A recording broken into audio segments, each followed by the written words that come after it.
Hello and welcome to the latest IFSC World Cup, this time coming to you from the beautiful French town of Chamonix. As ever for the World Cups, we're in the Place du Mont Blanc, so named because of that Mont Blanc, and we thought we'd give you a little tour of the town.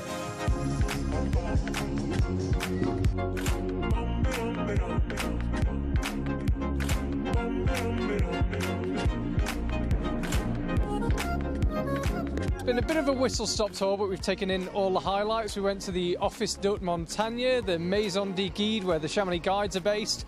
We did some high-quality shopping, very much part of the Chamonix experience. Checked out the mural on the wall with all the famous alpinists. Been to the Aiguille du Midi cable car, and finally we're here at this statue. And I know a little bit of Chamonix history. This is the Genevan scientist de Saussure. He offered a reward for the first person who could climb Mont Blanc.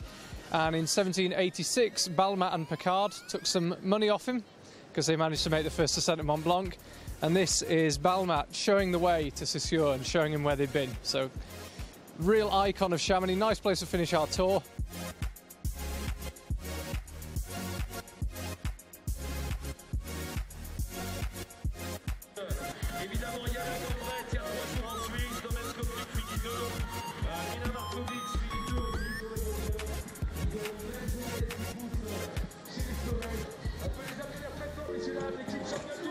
And the Place Mont Blanc is looking a very different place than it did yesterday when we shot that film. The crowd is growing, the atmosphere is building, but the athletes, meanwhile, are in isolation, which we checked out earlier today.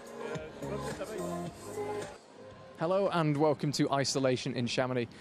Because of the nature of different venues around the world, sometimes isolation is quite small, sometimes it's like this. It's absolutely enormous. This is the ENSA gym in Chamonix. ENSA is the French National School for Mountaineering and Ski Mountaineering, and this gym also serves as the home gym for that man, Romain Desgrange. Bear in mind the men's and women's semi-finals are separate here in Chamonix, so there's only going to be 8 climbers in this enormous hall at any one stage. There's plenty of space, and they're allowed to warm up anywhere on that wall with the Beal signs above it. This is where they register when they arrive. It's also where they can get a drink, maybe a cup of tea or coffee. The rule with isolation now, it's changed recently, is that you can enter isolation, you can stay in isolation, but if you choose to leave, as we're now doing, you cannot re-enter. So if you're an athlete, you walk out of isolation, out into the sun, alongside the River Arve. It gets real now. You can hear the DJ, you can hear the music, you can hear the crowd. You'll get to this lovely walkway in the evening sun. You look down there, and there's a car waiting to take you to the wall. So this is the road where the athletes will have been dropped off, and they make the short walk up this walkway and into the smaller isolation zone. This is the final place they'll come before they get onto the wall. Can't really miss it. So let's head inside. So there's a small area here if you want a final bite to eat. We also have these red boxes. These are for climbers to put a few things in that they might not want on the wall, but they might want in the last 10 minutes before they go on the wall. So if the temperature's gone down, they might want a jumper, they might want a pair of trainers for when they're finished, and when they're done, this box gets taken to the far side of the wall and they're reunited with their stuff. This here is a final little warming up zone. To give you some idea, the climbers will probably only have about 10 minutes maximum in this area. We understand that for the final, the car will bring 2 athletes at a time. So if you're the second one to climb, maybe you'll have 10 minutes, maybe 12. Not a huge amount, but if you want to do a final few moves, that's where you do it. A couple of toilets down the end in case the nerves are kicking in. And then this is the last place where the athletes are hidden from the public. These are the rope bags, ready for the belayers, ready for the climbers to tie in. And they'll sit there for the last couple of seconds before they get called up. And often on our live stream, you can see the climbers standing in this doorway. Occasionally we catch a glimpse of them, and then all that's left to do is walk out onto the stage. Let's go and have a look.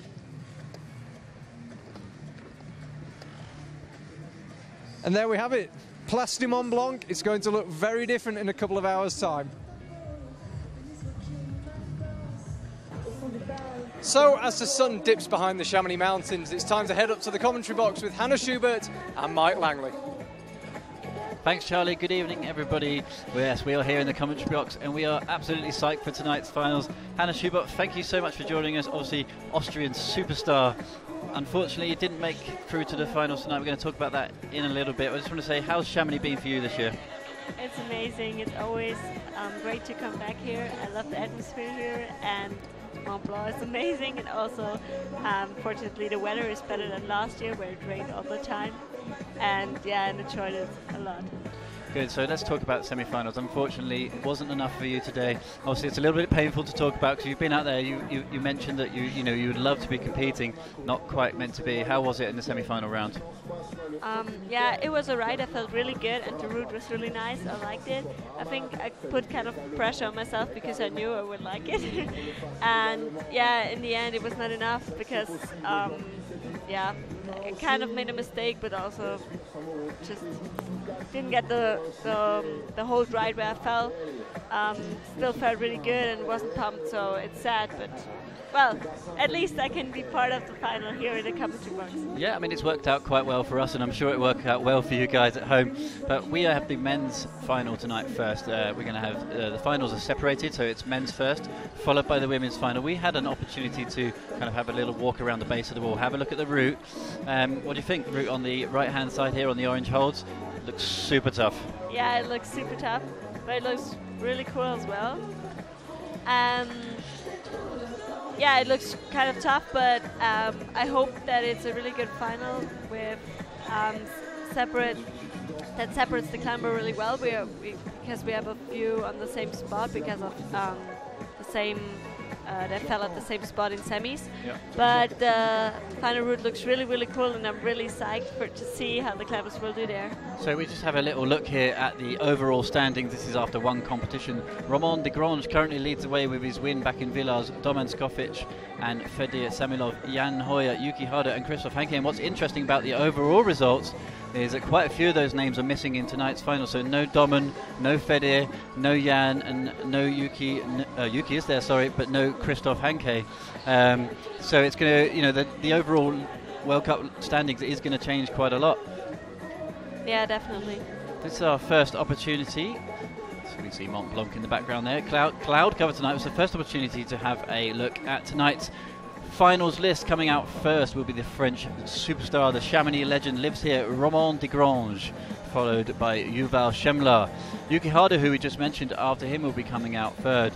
Another superstar, another super veteran of the game, Sean McCall, the crowd favourite potentially here after Romain Desgranges. Marcello Bombardi, a great qualifying and semi-finals performance from him. Loic Timmermans, another great show for him.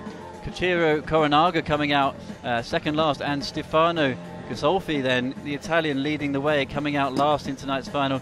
Hannah. So we're going to talk about Jesse in a little bit, your compatriot from Austria. But when you look at that list, is it possible at all to pick a winner? It's really hard. It's always hard to pick a winner at a World Cup final because it always depends on the route and how they're climbing. But I would pick Romain Desgranges because now that he's in final, starting in first, he has no pressure and can just climb.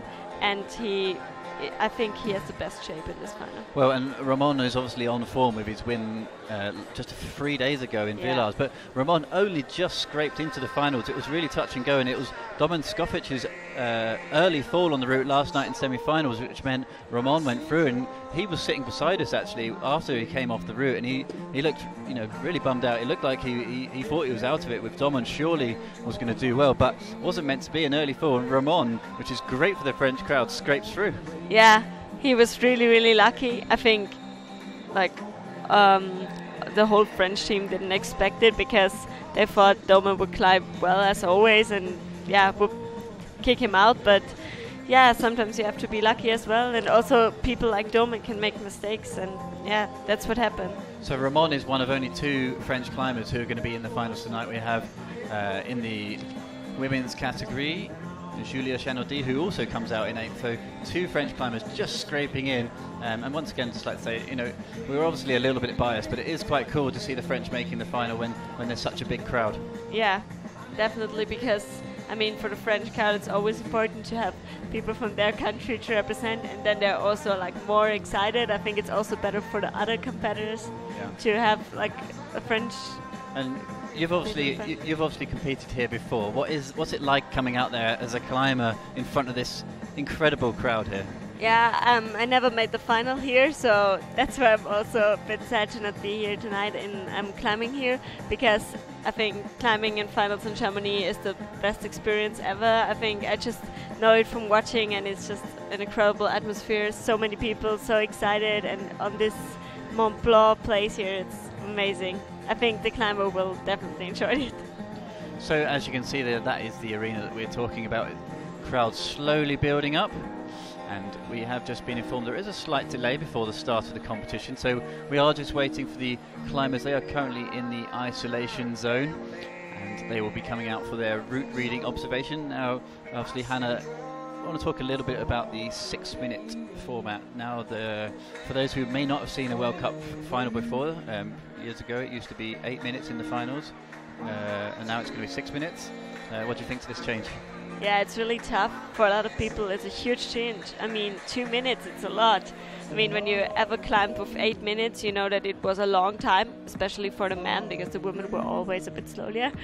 But yeah, now you can see it's a change for everybody. I think a lot of people changed their climbing, got faster, and also started to use a watch while climbing on their harness or whatever.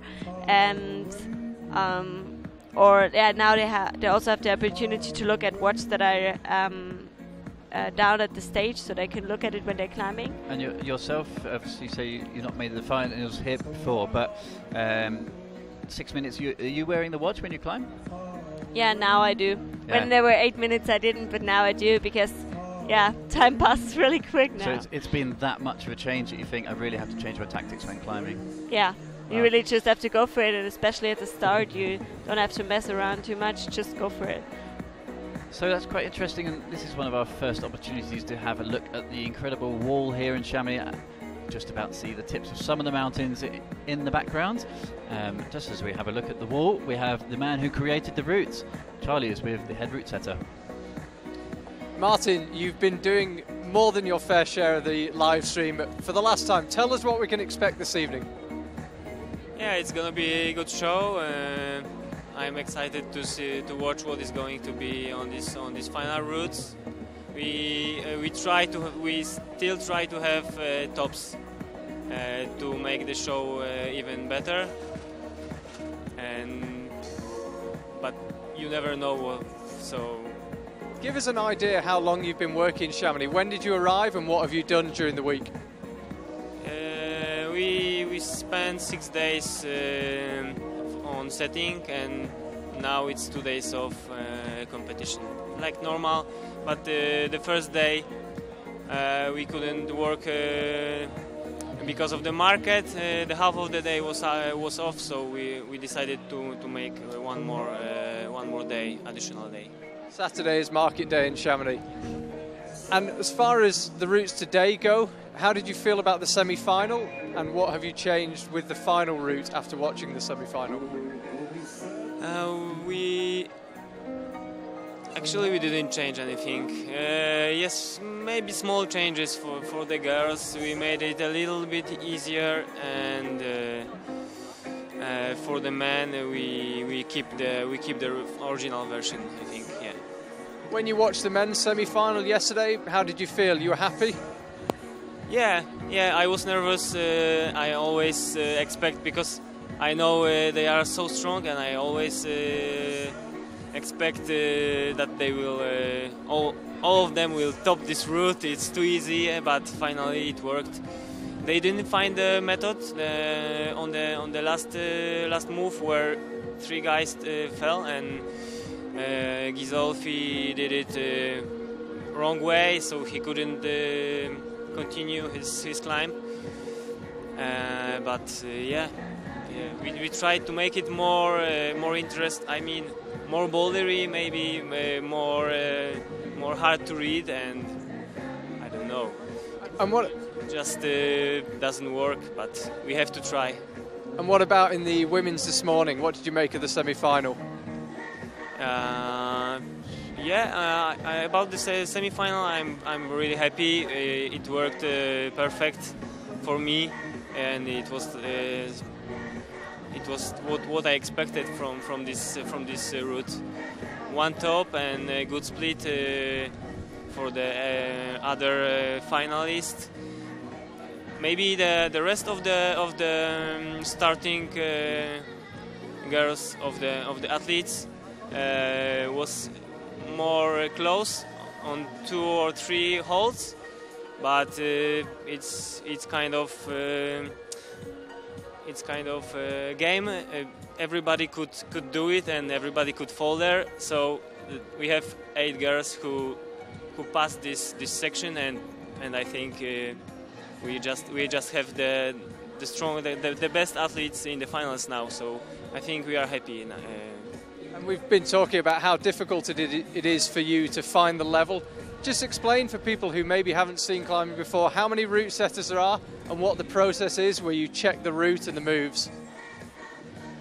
Normally we have 4 people in the team and work in 2 teams of 2 people per route. And we try to imagine as most impressive line as we can with the stuff we have, and then we try and adjust the level of the difficulty, and that's how it works. Okay, Martin, thank you for your time. I know you'll be nervous watching the final, but try to enjoy it. Yeah, I will try. Thank you. So, Hannah, obviously, great insight there from the head route setter. As a competitor, what's your opinion on the route setting this week? Been pretty happy? In the women's, it seems to have gone pretty well. As he said, as the route setter said, in the semi-final it was really close after the 8 finalists. I mean, as he said, it's important to have the 8 finalists, and they did better than the others. That's the most important thing. No countback, or just 1 countback. So I think they're happy. I mean, the semi-final I think could have been a bit more separate. Like the beginning was really easy, and just there were 2 or 3 moves where everybody fell. So I mean, could have started a bit harder, I think, and I think a lot of girls share my opinion. Well, we'll see, and obviously we are just in a slight delay here before the final begins. We have the men's final first. We are just waiting basically for the climbers to come out to observe the route. It gives us a great opportunity to have a little chat. I want to talk about the men's qualification day, which was obviously yesterday morning. An unprecedented number of tied scores. So I think it was 22 athletes, all with 2 tops. Have you ever seen anything like that before? No, I can't remember. I mean, I haven't been in the World Cup circuit for as long as many of the men competitors, but I have never seen so many tops in a competition. I mean, I think not in the youth comps. I mean, I can't remember I have been in European comps where there were so many tops. So I think, the route setters were not really happy about that. I think they didn't expect so many people to be so good. Yeah, it's definitely a tough gig out there for the route setters. I mean, it's such a hard job to get the level right, and the level changes week in, week out for these athletes. So you can just have a little look over the square here in Chamonix, slowly building nicely. Can't help but think that that's going to be everybody standing room only. Pretty shortly, I'm sure the bars and the restaurants around the area are just packed full of people just waiting for the competition to start. I'm sure. It's my first actual time to Chamonix. I'm pretty pleased I've come, actually. It's an experience just to be in the town. Not had a chance, unfortunately, to head to the mountains or climbing just yet. But it's been a really, really good week. I've really enjoyed myself, and the climbing's been exceptional as always. It's my 3rd time here, and I haven't been at the mountains either. But I love the town and I love climbing here. It's always amazing. You can just see one of the glaciers there. Pretty good conditions for climbing tonight. Just under 20 degrees as the sun sets across the mountains. Glaciers just glimmering in the sun. And you can see the local MCs just slowly starting to warm the crowd up. Some of these guys have actually got they've got their picnics out, they've got their bottles of wine. The boulangerie has been selling plenty of goods to these guys, just getting themselves ready. And the French fans absolutely love their climbing.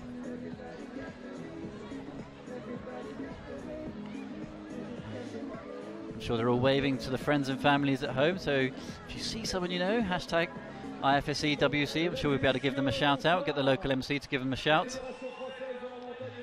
So I do believe we are very close to the start of the competition, which obviously starts with the climbers coming from isolation into the observation.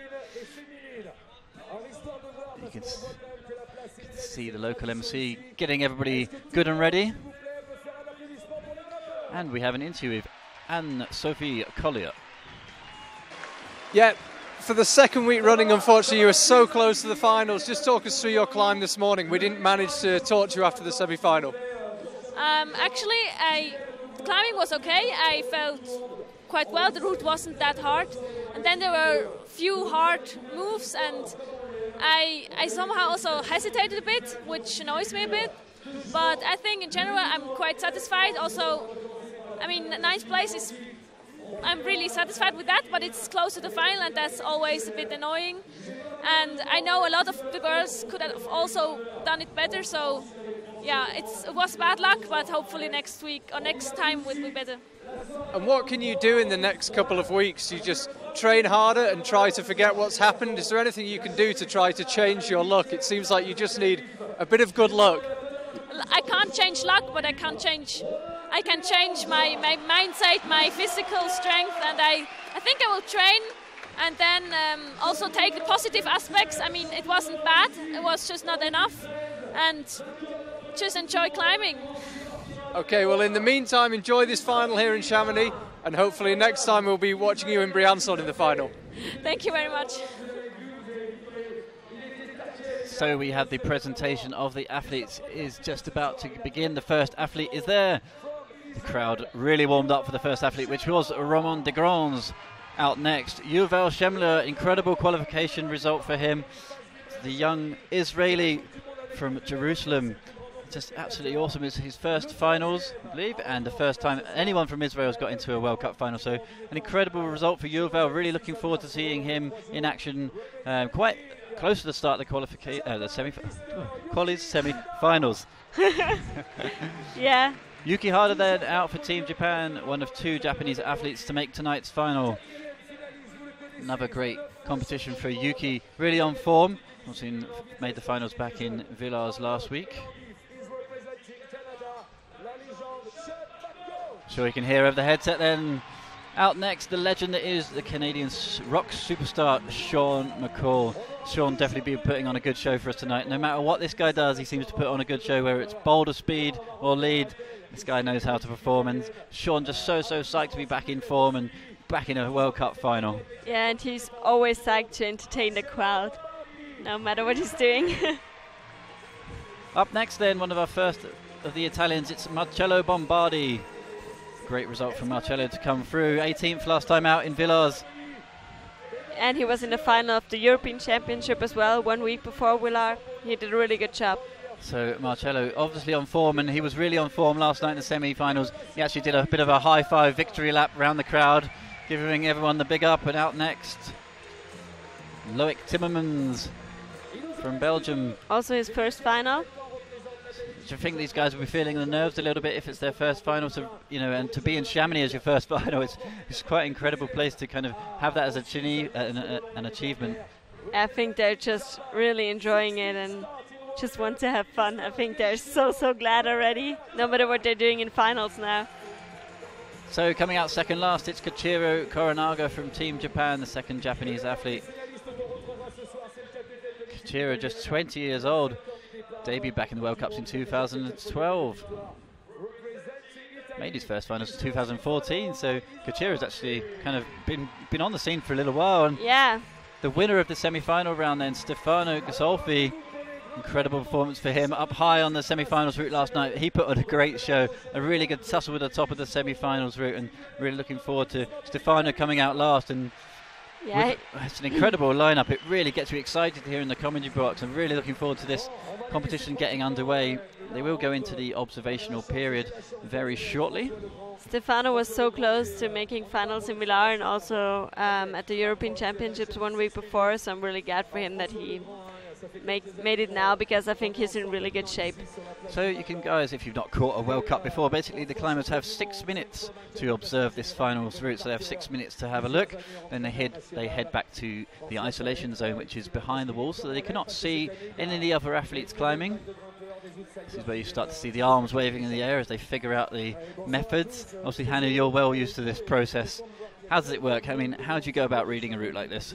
I think first everybody tries to do it on their own, like just for themselves, and then they start to discuss it with, most of the time, if there is somebody from the same nation, they discuss it with the one from their team. But then like all the athletes like discussing everything, every move, like in every detail, like do you put your feet there, or do you like cross, or do you match, or where do you clip this quick draw? It's like getting really into detail.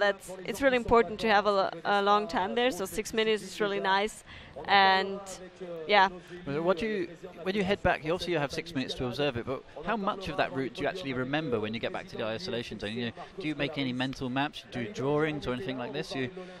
I'm not doing any drawing. I think some people do that, and I think some people are better in reminding the route and some are less, but I think all the athletes are also, if they're back in isolation, they always discuss it like for another 10 to 15 minutes with the others, and then some of them also go through it again in their head.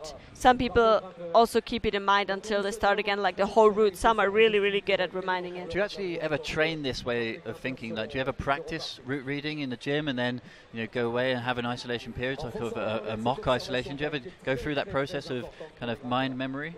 I don't do it now anymore, but I used to do it when I was younger, when I was not used to climbing so many competitions a year. And I think some people still do it in training. So you can see Stefano Gasolfi there and Sean McCall working together. They look like they've got the same method. The arms are moving exactly the same time, so looks like they're not having any issues figuring out that section. Yeah, it looks like they agree with each other at every move. It's like a little choreography these guys have got going here. Very nicely done.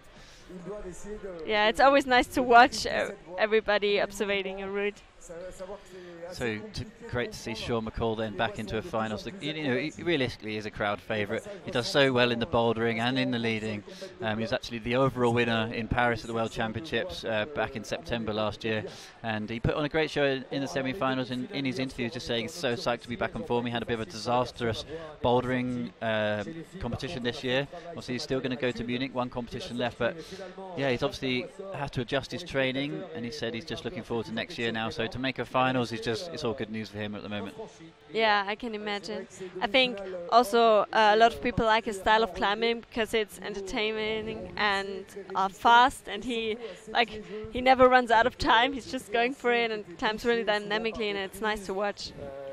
Yeah, and I think that we talked about the 6 minute rule. I think this is definitely something that suits his style. Like you say, he definitely doesn't need to wear a watch on his harness. He just climbs so fast. The Japanese as well tend to be pretty quick. Someone like Romain de Grange is known for his kind of slow and steady pace. He's a real true endurance athlete.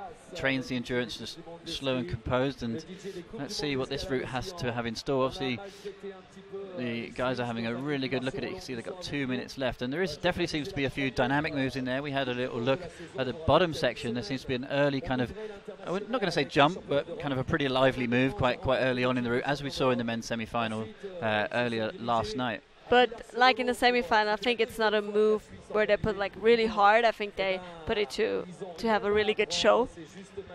So I don't think that I hope there are not a lot of people falling dead. It would be nice. It's nice to have a jump in the final, but not if it's a move where a lot of people might fall.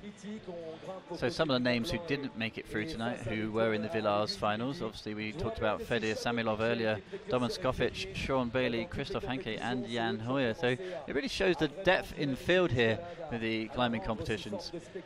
And I believe we have an interview for you guys with Charlie Bosco. Yeah, just a quick one, Mike, before we interview. I've just been watching Sean McCall. As you know, he's missed the last couple of World Cups, didn't get on at all well with the bouldering. It's quite interesting during the bouldering season as we travel around the world. Sean often cut a bit of a a depressed figure. I don't think he was enjoying his bouldering season very much.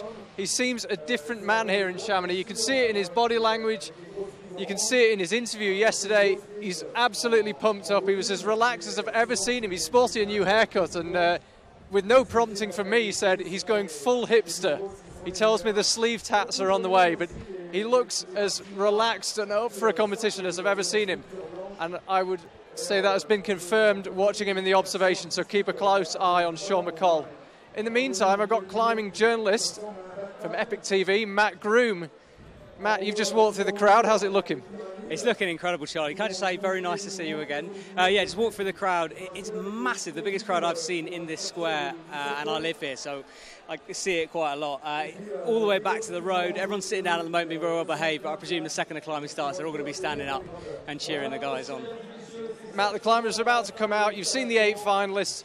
If I had to put you on the spot and ask for a prediction, who has caught your eyes so far in the qualifiers and the semis? Well, I've got to say, Epic TV athlete Stefano Ghisolfi is going to smash it, absolutely. But yeah, I mean, everyone was looking really, really strong yesterday on what I thought was a really, really tough semi-final for the men. And then for the women, Janja's just been on such incredible form. I've got to say, I think it's hers to lose at this point. A conservative but probably very accurate prediction. Matt, great to see you again. I think it's your turn to interview me again next time. We swap each event, yeah? Something like that, Charlie, something like that. Thanks, Matt. Back to you, Mike. So the guys are heading back to the isolation zone. They have had their 6 minutes, which means our first finalist is shortly with us. It will be Ramon de Grange, so he has a few minutes just to compose himself, get his shoes on as the sun slowly sets over the hills. An incredible arena for a finals here in Chamonix, and you know, it's definitely not one or two athletes who think this is the best World Cup to go to. It's just the finest opportunity to do a lead World Cup, and Chamonix really does know how to put on a World Cup. Look at that crowd. It's absolutely brilliant. So we are so close to the start of the competition.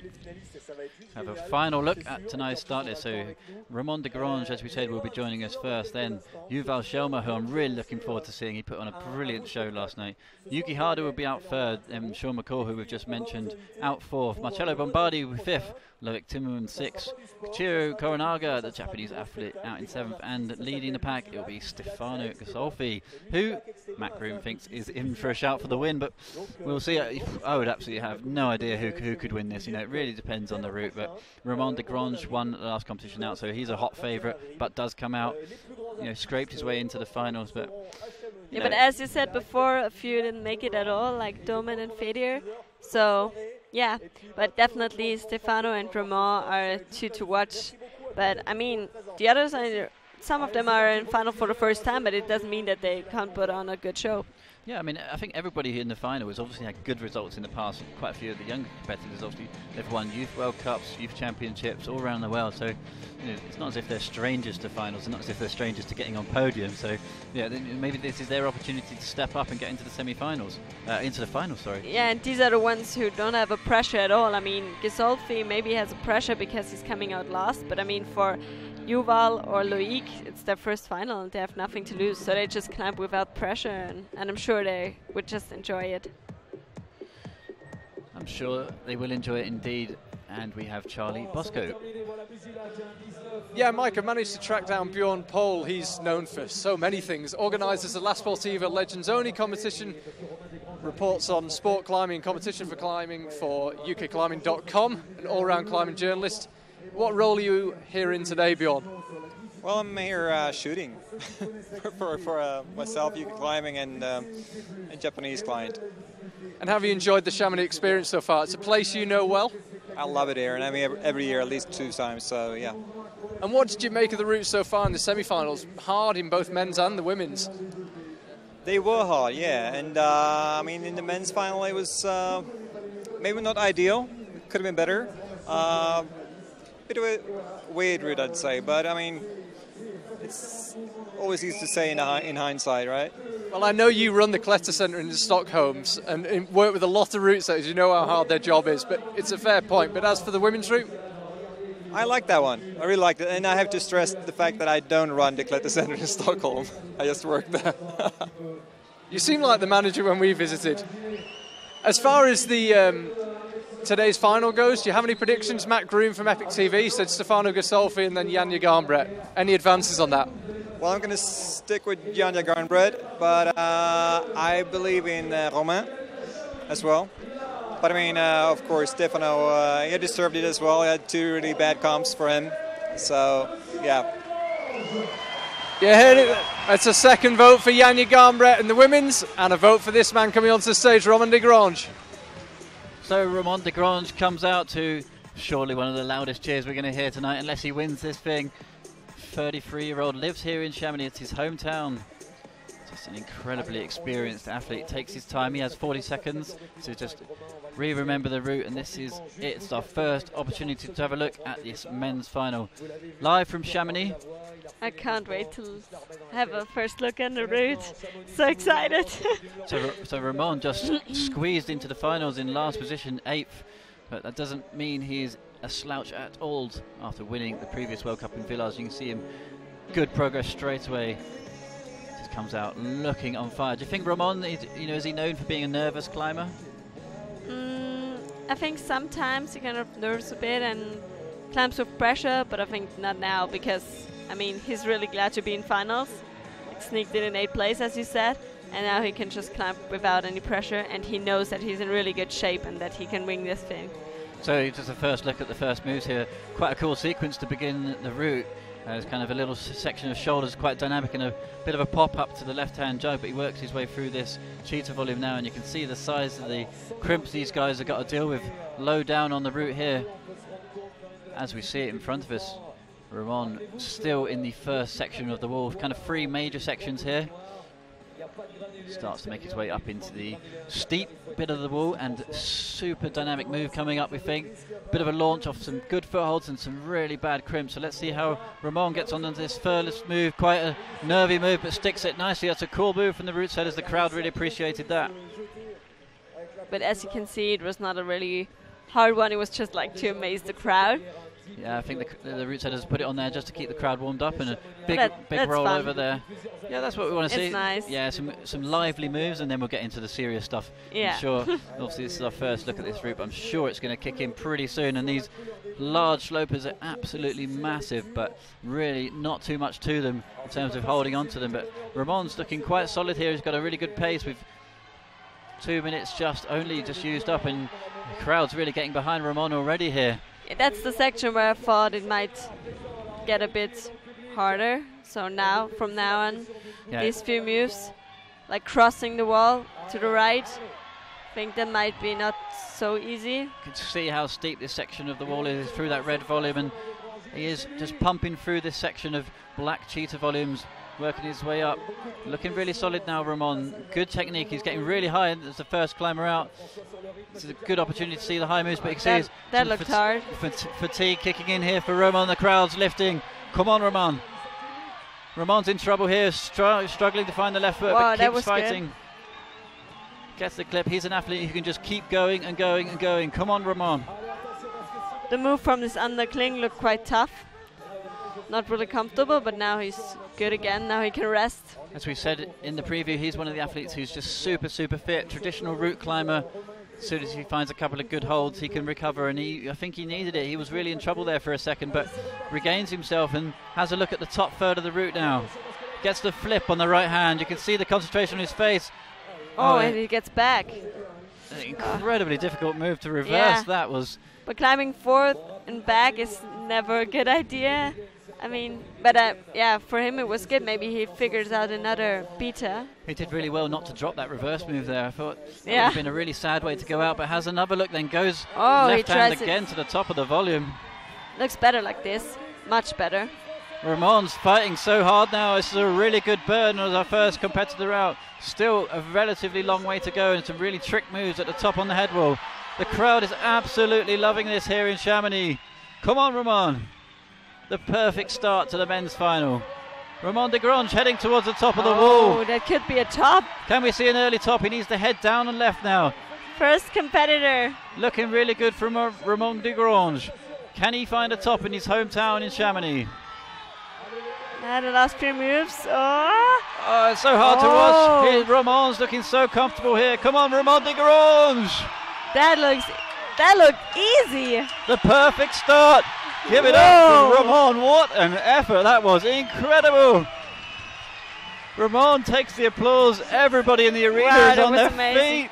And it was not even a fight. I mean, this one move was a fight, but after that it looked really easy and comfortable again. What a performance. Surely Ramon de Grange has put himself in a good position here. Amazing. You can't get higher than the top. We've said it before. No. What a start from Ramon. And what an interesting start to the competition. I think the route setters are sitting there like, oh no, I hope the route is not too easy. But I think they have to think about that it's Romain and not like a random guy. I mean, all the people in finals are good, but I mean, Romain won the last World Cup, so he's in really good shape and everybody knows that. I'm not sure if I've ever seen that before. I'm sure someone at home can tell us, but for the first climber to come out and top the route, wow. Yeah. So will it be enough? It'll be really interesting to, hopefully we'll catch a word with Ramon and see what he thinks. Is the route easy, or is he just on really good form? Obviously he won back in Villars, and he's just come out and annihilated the finals here in Chamonix. I think he looks like that he might think there will be another top, but yeah, we will see. Really, really interesting start. I really hope the route setters haven't made the route too easy. It would all be over rather quickly if it was. I mean, I'm pretty sure there are not 8 tops, but yeah, also 2 would not be nice. So Ramon did come through in 8th place from the semi-final. So if there was a situation of countback, it wouldn't go very well for him. Next athlete out then, he's going to have known that the crowd has just gone wild from the isolation. It's Yuval Schemmler. Yuval lives in Jerusalem, trains there in his gym. Let's see what Yuval can do. He put on a fantastic show for us earlier last night on the semi-final round.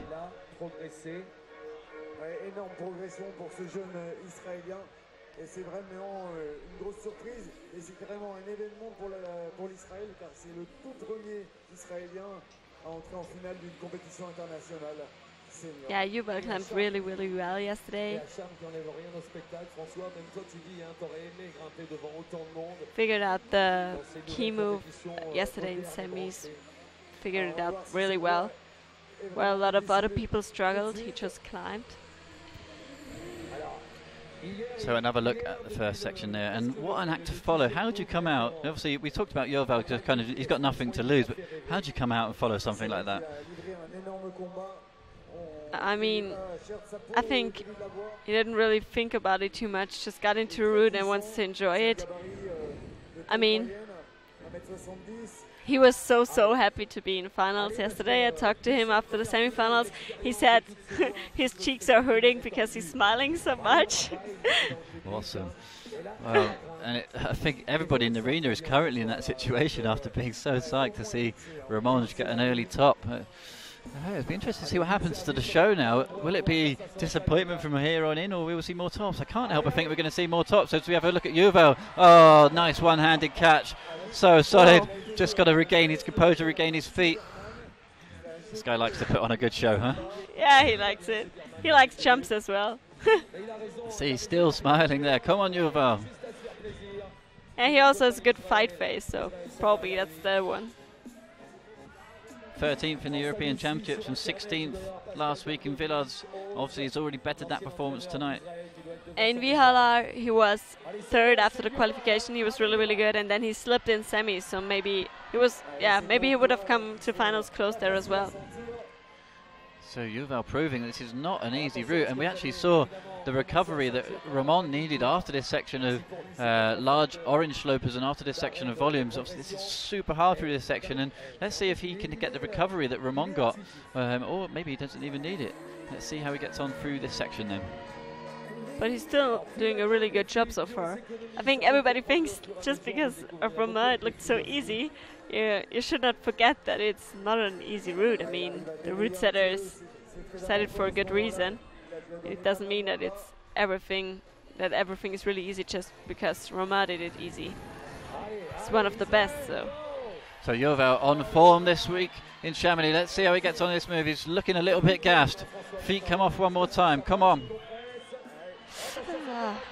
Yeah, he's starting to get pumped. You can see the fight is real now from the athlete from Israel. Come on, Yuval. just a bit of an issue with the rope there, but fighting so hard. And this was the move where it looked quite hard for Romain, but it looked better for Yuval there. So this is a section where Yuval could drop into a bit of a rest potentially. It depends if he's got that ability to recover. Ramon took his time here, a couple of good holds, but Yuval was pushing on, and this is where we saw Ramon nearly fall. Oh! And it proves the route is no gimme. Yuval Schelmer, a great fight, got up into the head wall. I think I saw a foot slip there with the left foot, but I'm not sure. But I'm sure he was pumped, and I'm sure he's happy about it. It was a good performance. Yeah, look at the smile on his face. It's a great weekend for him. He's going up to take the applause. One more time for Yuval Schelmer. Brilliant effort, my man. Well done. Yeah, he's definitely enjoying his time. Hopefully he's not so pumped that he can actually undo his knot, but you can see this is where Ramon really struggled, and Yuval had the same issue. Ramon went quite fast up again with the left hand, and that was the method there. He stuck it, but his feet went. Realistically, no chance of holding that swing. No, I think that is one of the hardest moves in this route.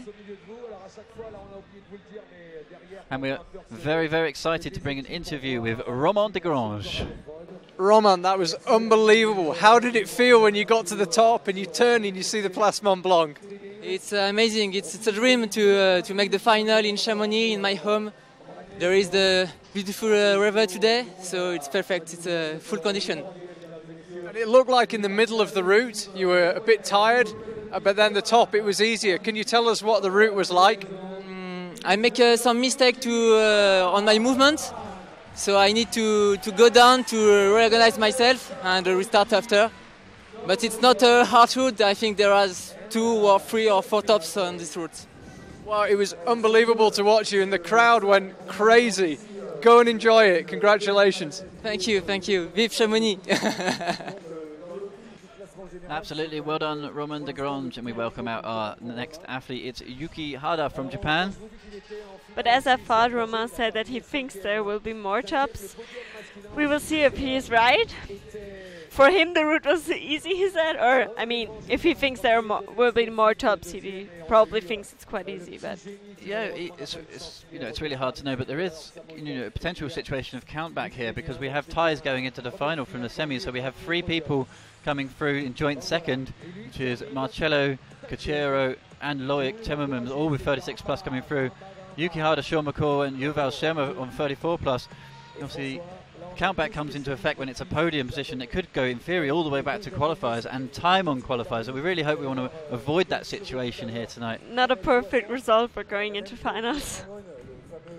So the pressure is on here for the route setters to get the perfect result. As we have a look at Yuki Hada on the early sections, a pretty cool move coming up, just a bit of a pop to the left hand.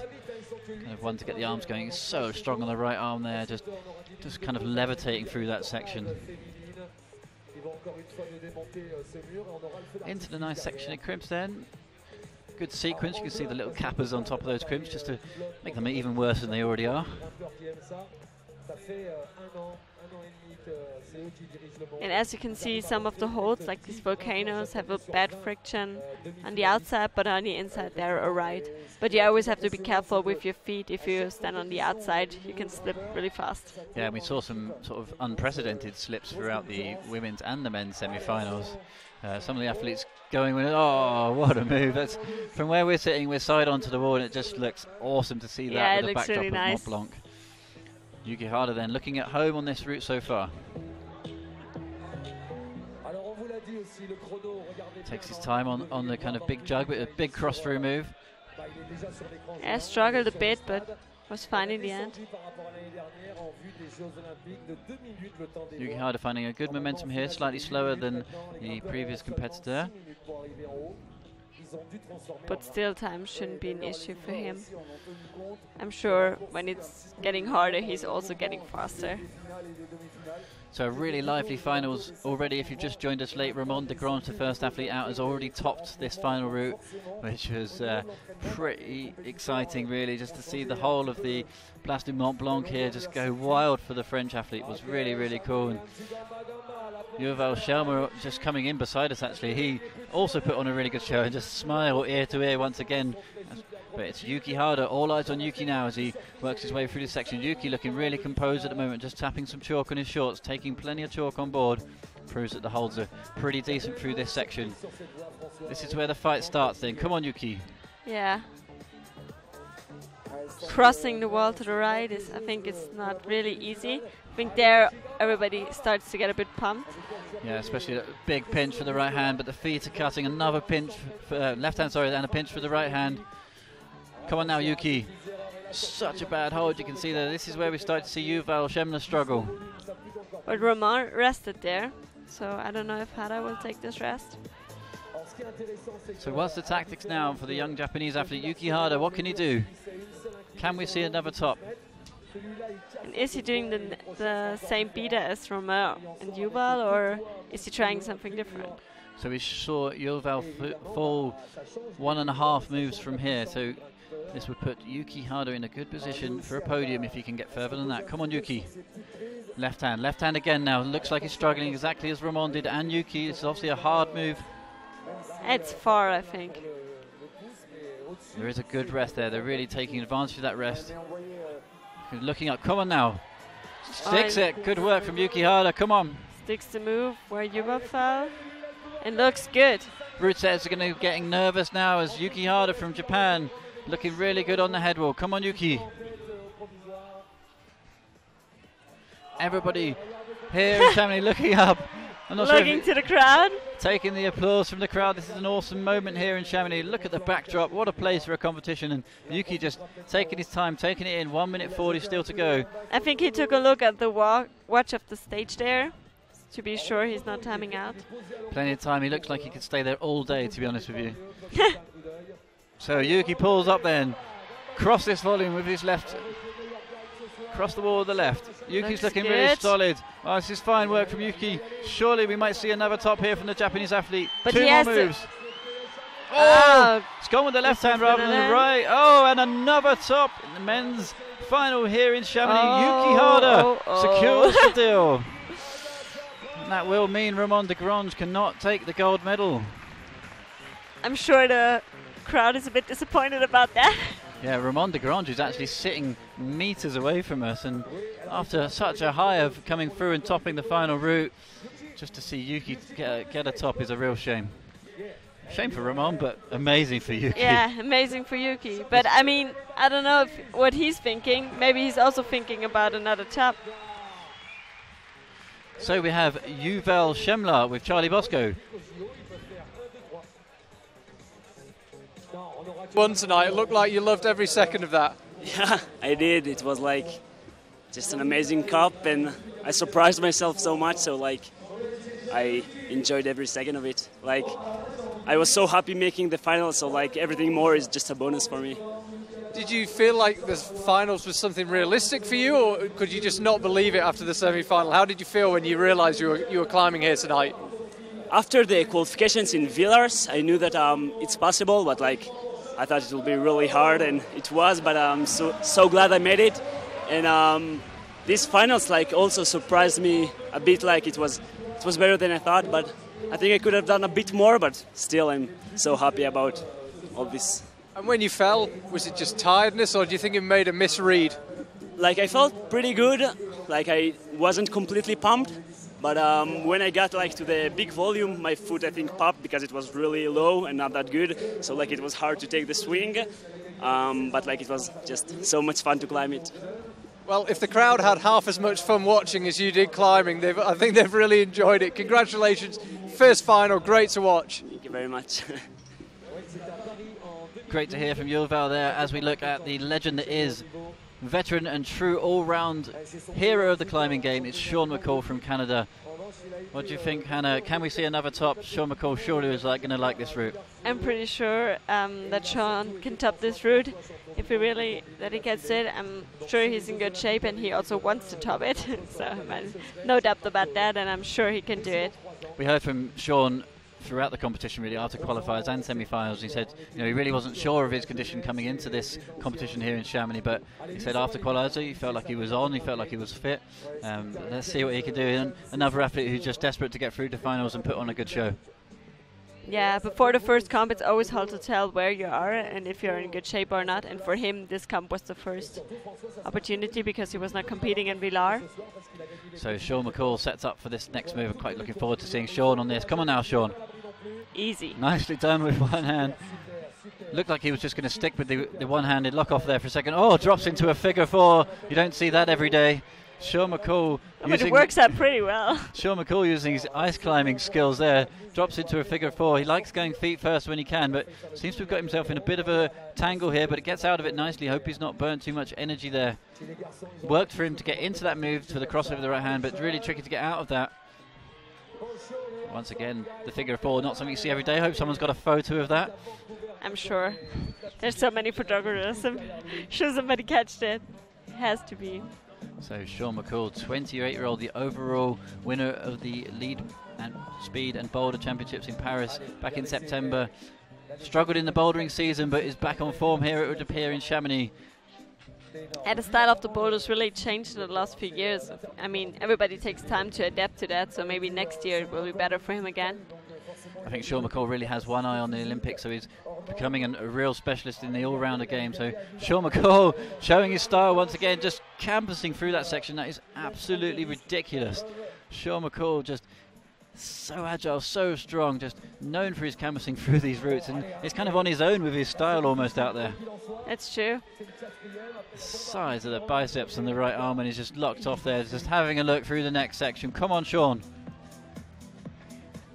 I don't think he will stay there too long to rest, because everybody who knows Sean climbing knows that he never stays at a spot to rest. He just goes for it. This is the next hard move then. Sean McCall's having a look at the options. Doesn't need them. But he sticks it. Fires nicely up with the left hand. Sean McCall looking pretty composed at the moment. You can usually tell when he's starting to struggle. Come on now, Sean. Come on, Sean McCall. If he tops now, time decides between him and Yuki Hara who leads the way.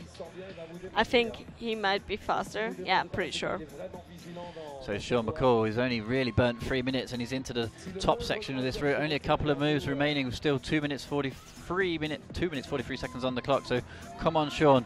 Great close up there. You can see him. He's blowing hard, but he's looking pretty chilled. Hair blowing in the nice breeze here across the wall in Chamonix. Sean McCall then pulls in. Thought he was struggling there, but he was actually just taking his time, taking a rest. Cross this ledge section. Opts for the drop knee on the right foot. Come on, Sean. Working his way through here. Come on, this is looking really good now for Sean McCall. Are we going to see a third top here in Chamonix? Sean McCall struggling a little bit, uses the knee. Looks like Sean McCall's got a bit of a problem here. He has to put his foot up. That looks hard. Oh, it's a great effort. Just lost his feet. Kind of got stretched across the shoulders. Yeah, really struggled to put his feet up there, but it was a great effort anyway. Another good show from Sean McCall. You can see on his face, surely he's going to be pretty happy with that performance. You know, he said he struggled throughout the bouldering. To get back on form here is a really good burn from Sean. Good to see him back in the game. Let's have another look then. You can see the right hand is just a fun catch on there. So once you go across to the left, the right hand becomes quite useless to you. And you can see that there's no way he was going to regain that after being, you know, he put the knee on. Realistically, he needed the toe. And yeah. I'm pretty sure he knows that Harayuki topped, because he was just a few meters away when he topped. So I think he's not completely happy about his climbing, because he knew he could have topped. But I'm sure, like, for the first comp of the year, he can be really happy. I think potentially when when he looks back at this, I think he may be slightly disappointed that he didn't go further. He just seemed to be enjoying himself so much when he came down. He's like, just, you know, absolutely just reveling in the moment here in Chamonix. But yeah, potentially he could have gone more there, but once he got the knee on, it's hard to get out of that situation. The knee was a good rescue at the time, but it was really going to help, not going to help him onto the next moves. And yeah, exactly. Really excited to welcome out our next climber. It's Marcello Bombardi, the Italian. I'm pretty sure he can top as well. He's in really good shape. So Hannah Schubert next to me is putting her neck on the line, saying another top coming up from Marcello. Maybe, I'm not sure, but I'm sure he has the potential to do it. Never sure, but I'm sure he can do it. So just before Marcello pulls on, we're going to have an interview with Yuki Hara from Team Japan. Yuki, we just watched you climb in the Place du Mont Blanc de Chamonix. It was amazing. How do you feel? 素晴らしいクライミングだったけど、どういう感じですか？今の気持ちは。これ英語で喋るんですか？ああ、まあ決勝は完登できると思ってなかったんで、びっくりした気持ちです。So, I can't. I was really surprised because I couldn't imagine for the top in the final. And what was the route like? どんな感じのルートだったか？そうですね、結構なんだろう、クリンプというか、クライミング系なルートで、まあ自分は思ったよりは得意でしたね。クラシックな感じ。So it's like a classic route for the many crimps on the wall. Yeah, I like it. Yuki, congratulations and thank you for talking to us. Arigato. Thank you. Arigato. Great work from Charlie down there. Managed to find a Japanese translator as we look at Marcello Bombardi on the wall. Oh, big swing out there on the left arm. That's going to have burnt some energy on the lock off there. For a second there, I thought he might have slipped out of that, but reeled it in nicely and takes a moment to compose himself. Yeah, fortunately he didn't fall there. So the 22-year-old never made a finals before, so one of his first finals in the seniors. 18th in Villars, so made the semi-finals but no finals for him, so great performance coming out 5th. As I said earlier, he made the final in the European Championship, never in a World Cup but in the European Championship, so there he showed that he is in really good shape and that he can definitely compete also against the other young competitors and also against Stefano. So just to give you guys at home, Marcello actually started climbing when he's 7 years old, so it just shows just how long these guys have been in the game for and competing, and yeah, gotta start them young.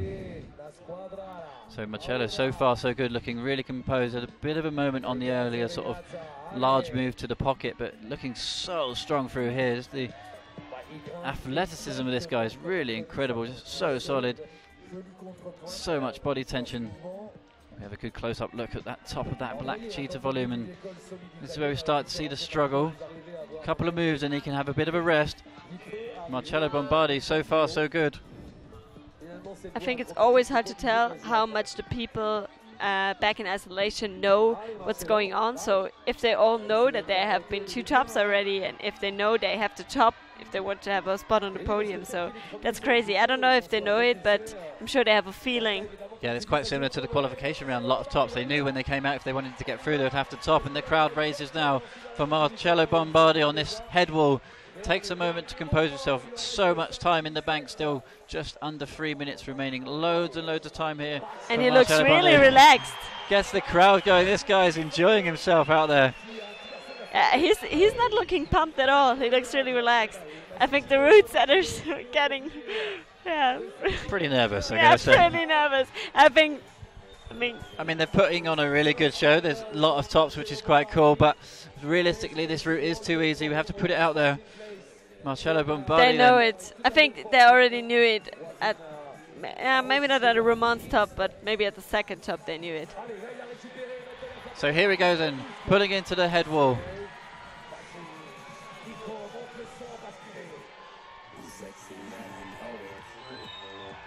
Marcello Bombardi then, can we find a top with 2 minutes left? Works his way across. This is where we started to lose Sean McCall, just palming on the underside there. He looked for the knee option as well.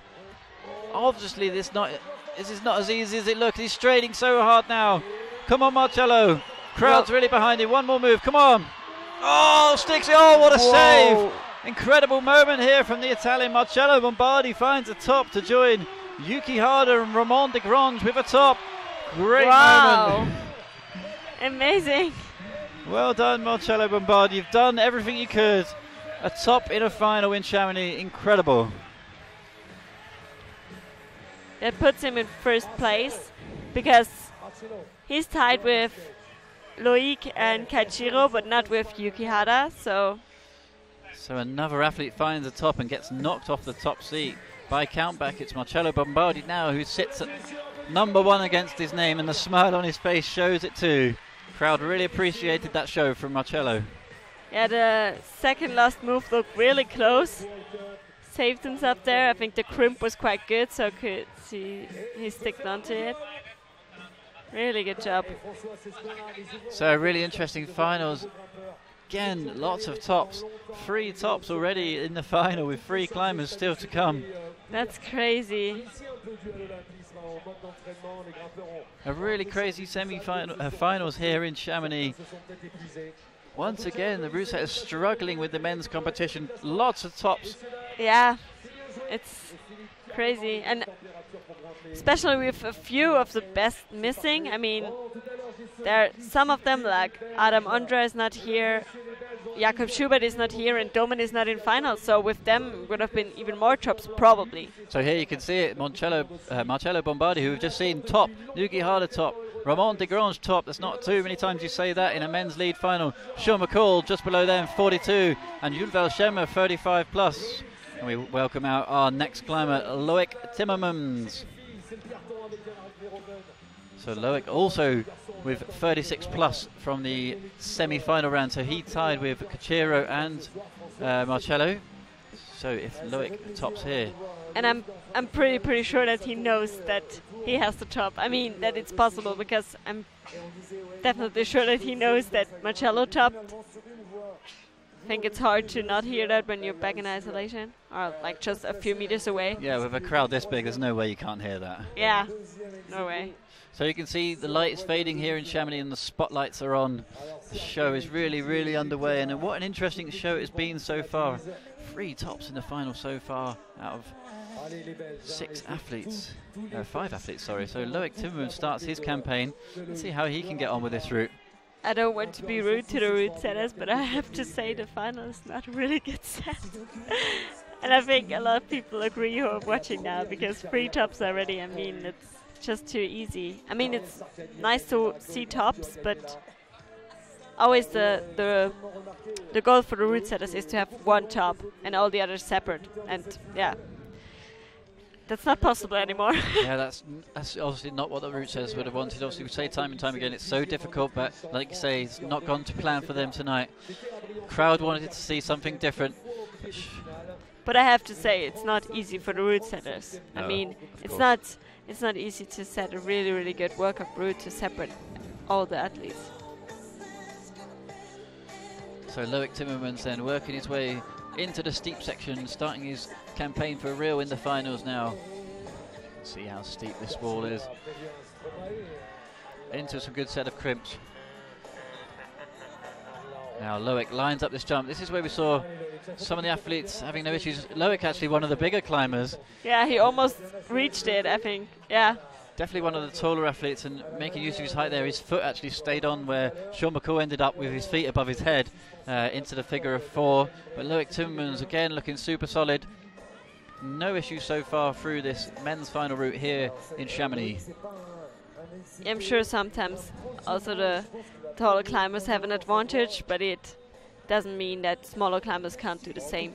So sometimes it's easier, but sometimes they also have difficulties to put their feet high up or something. So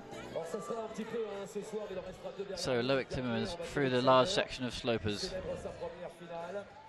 Again, athletes looking so composed through this section. Starting to wrestle a little bit. The crowd's getting behind you because they can see he's starting to fight a little bit. But as soon as he's found that screw on top of the and big a knee bar. Ideal. Not sure if he needs it at this time of the route. Just finding it so easy so far. Loic Timmermans. Are we going to see another top? Allez Loic, pressure's really on now. Realistically, he's going to know that the athletes before him have done really well. A lot of noise from the crowd every time someone gets a top, a lot of screams. Loic Timmermans just flowing nicely now. I think he really likes the style of route because he likes it when there are a few hard moves, but then rests again, so he can shake out pretty well. So we do know there's a couple of hard moves to set up before you get to the head wall. Looking really good here, a pair of heel hooks and a pair of decent holds, so Loic Timmermans is in good shape here. Opts to leave off the thumb catch through this section. Not required for Loic Timmermans, just goes for the dragged crimp. So this is where we saw He's not resting. This is where we saw some of the athletes struggling a little bit. Here we go, Loic Timmermans, crowds behind him, sticks the move. And we know from here on in, surely it's quite easy. We can see the strain on his face. He's trying hard now. But he can also rest on the next hold, where Yuki Hara rested. So Loic Timmermans works his way easily through the kind of mid-crux section into a good rest. From here on in, we've seen only Sean McCall fall off. So chances are there's going to be another top here in Chamonix. Unprecedented action here. 3 tops already. Yeah, if he figures out the thing with the putting up the feet there, where Sean struggled, I'm sure he can top it as well. I mean, maybe it's a bit harder for him because he's so tall. Maybe it was easier for smaller climbers, but yeah, I'm sure he can do it. But realistically, when athletes who are this fit get to a hold like that, they can just get it all back and just lots of recovery. So Loic Timmermans then is going to pull into the head wall. Come on, Loic. Crowds right behind him now. Great lock-off strength there. Tiptoes across this section. You can see how much bigger he is compared to Sean McCall. That was really good, putting up the foot first.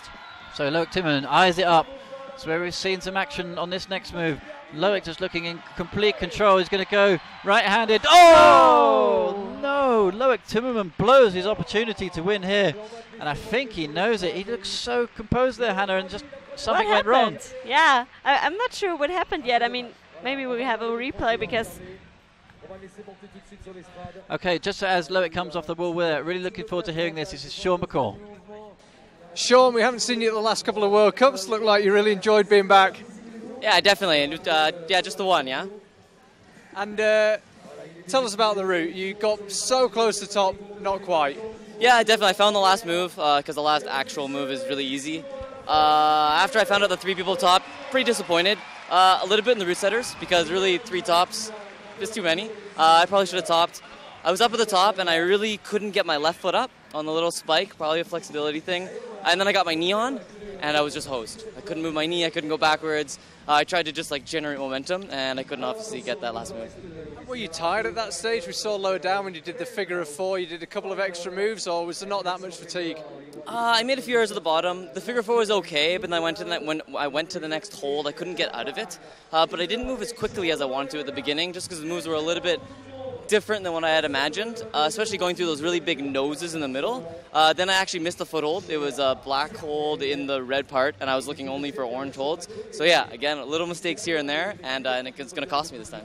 Well, if I'd said to you before the lead season began, you'd be back and in a final, you'd have taken that, wouldn't you? Excuse me? You would have taken that if I'd said you'd be back in the final straight away, first World Cup back? I don't understand. You would have accepted it if I'd offered you in advance a place in the final as a result, or would you have wanted the win straight away? Who wouldn't want to be in the finals, right? Exactly. Good to have you back. Nice. Good to hear from Sean McCall there, and kind of, again, just Hannah was just saying a little bit disappointed in the route setters. He thinks he could have done more, and at the time he looked really dead happy, but then when he realised that at that stage there have been 2 tops already, it's 3 tops now. Yeah. It's a little bit disappointing. I'm pretty sure that the pressure on, I don't know if Kaichiro understood everything. I mean, but he definitely heard the crowd. But I'm pretty sure Stefano Ghisolfi is really nervous because he knows he has to top. I mean, that's the thing that's horrible when you come out last and you know you have to top the route, right? It must be horrible for him, but yeah, I'm sure his nerves are strong enough to yeah, it's really going to be climb. Pressure on for the last 2 athletes out. Obviously, Kachira is our penultimate athlete in this men's final. Women's final will be swiftly after this. I'm still trying to figure out what happened to Loic. I don't know. I thought, because there was no slip or something, I think he just hesitated too long. So with Kachira out at the moment, Stefano still to come. We can confirm that with Marcello Bombardi's top, he will be on the podium. Guaranteed bronze medal. Let's see what the next athletes have to do. Yeah, Kachira is a really, really strong climber. Also in the youth comps, he has always been so good. I think he was 2nd last year in Villar at the World Cup. And he was always in good shape, but still, like, never really made it to the top of the podium. So you can see here across the top of your screen the current standing. It's Marcello Bombardi leads the way. This is based on countback to the semi-final round. Yuki Hada also finds the top. Ramon de Grange found the top. Loic Timmons, who we just saw, fell at the top of the wall, but Sean McCall disappointed, currently standing in 5th, but a great kind of climb from him. But as we look at Koichiro Koronaga, then can we find another top here?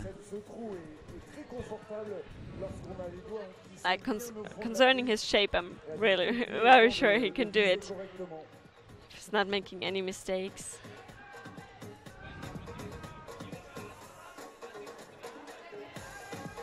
Je vous dis pas, quand ils feront les Jeux Olympiques chez eux, le commentateur japonais, ça sera une légende, hein, c'est Yoshi, c'est So, Japanese athlete Koichiro, then you know this guy quite well. You've sort of competed with him kind of around the world. What do you think? Can we find another top here for the Japanese athlete? Definitely.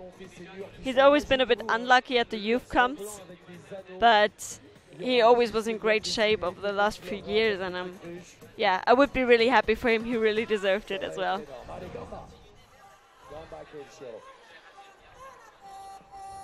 So Koichiro Koronaga then into the section of black volumes. We said Sean McCall, we could actually hear from him. He was the foothold out on the left that he was mentioning that he missed. He was looking for orange holds, missed the red hold. Missed the black hold in the red, I should say. But no issues for Koichiro, finds the holds with no problems at all, and looking so composed. Great toe hook there. Obviously, the toe he hook looks really strong. Yeah, the toe hook helped him a lot to get into that next move. Bit of a swing to take it out, but Koichiro, no issues so far, just blasting through this section. It's not looking pumped at all.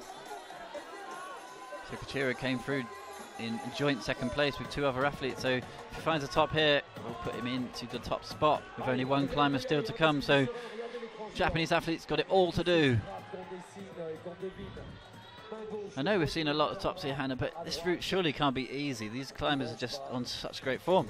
I think the moves might be a bit too easy, but also what is not good that there are too many rests. I mean, like now after that move. Oh, Koichiro hits the hole but cuts loose. Really struggling now. Tries to find his feet and regain himself. And this is a prime example of what you're saying. Really hard move followed by a good rest. And he can get it all back. Exactly, this rest is too good. Now you can rest, like completely shake down to 0, like then you have 0 pump again if you had one. I think Koichiro didn't have one.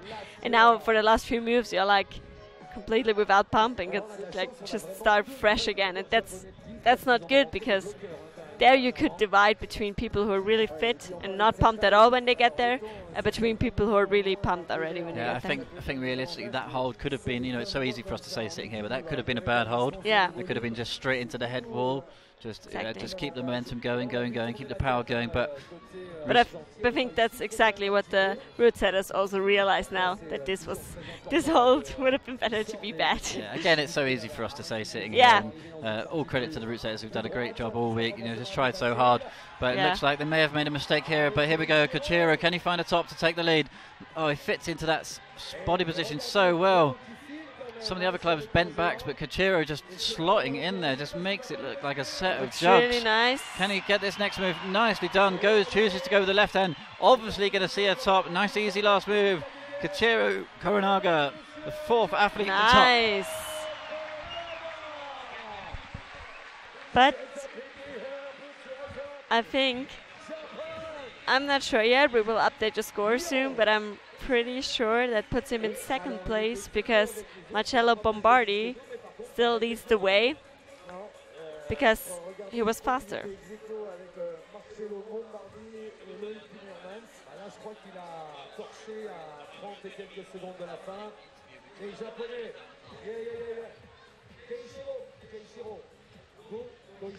And we have an interview now with Charlie Bosco down at the wall. Marcello, you are already guaranteed a place on the podium. Tell me how you feel right now. I feel completely enthusiastic. I mean, it's fantastic to climb. I was already very happy to climb in the final, and then I managed to get to the top, and it was again more fantastic, and then it's incredible. And when did you realize that you could go to the top? Did you realize a few moves before? Could you enjoy it? at the last point, I was quite confident to do the top, and then I don't know, because the last long move I was a bit afraid that the hold was not so good, but at the end it was good, so I managed to top. Well, you climbed in the finals of Chamonix, you topped the route, and the Place du Mont Blanc went crazy. What an amazing night! Congratulations. Thank you. Yeah, it's really amazing. I can't describe it.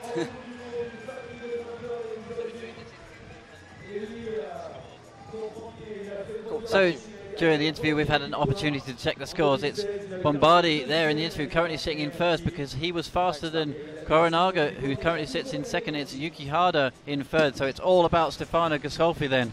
Could be a double win for Italy. That's crazy. But yeah, I'm sure there's pressure on him now. I think, yeah, he definitely knows that he has to top, and yeah, maybe he really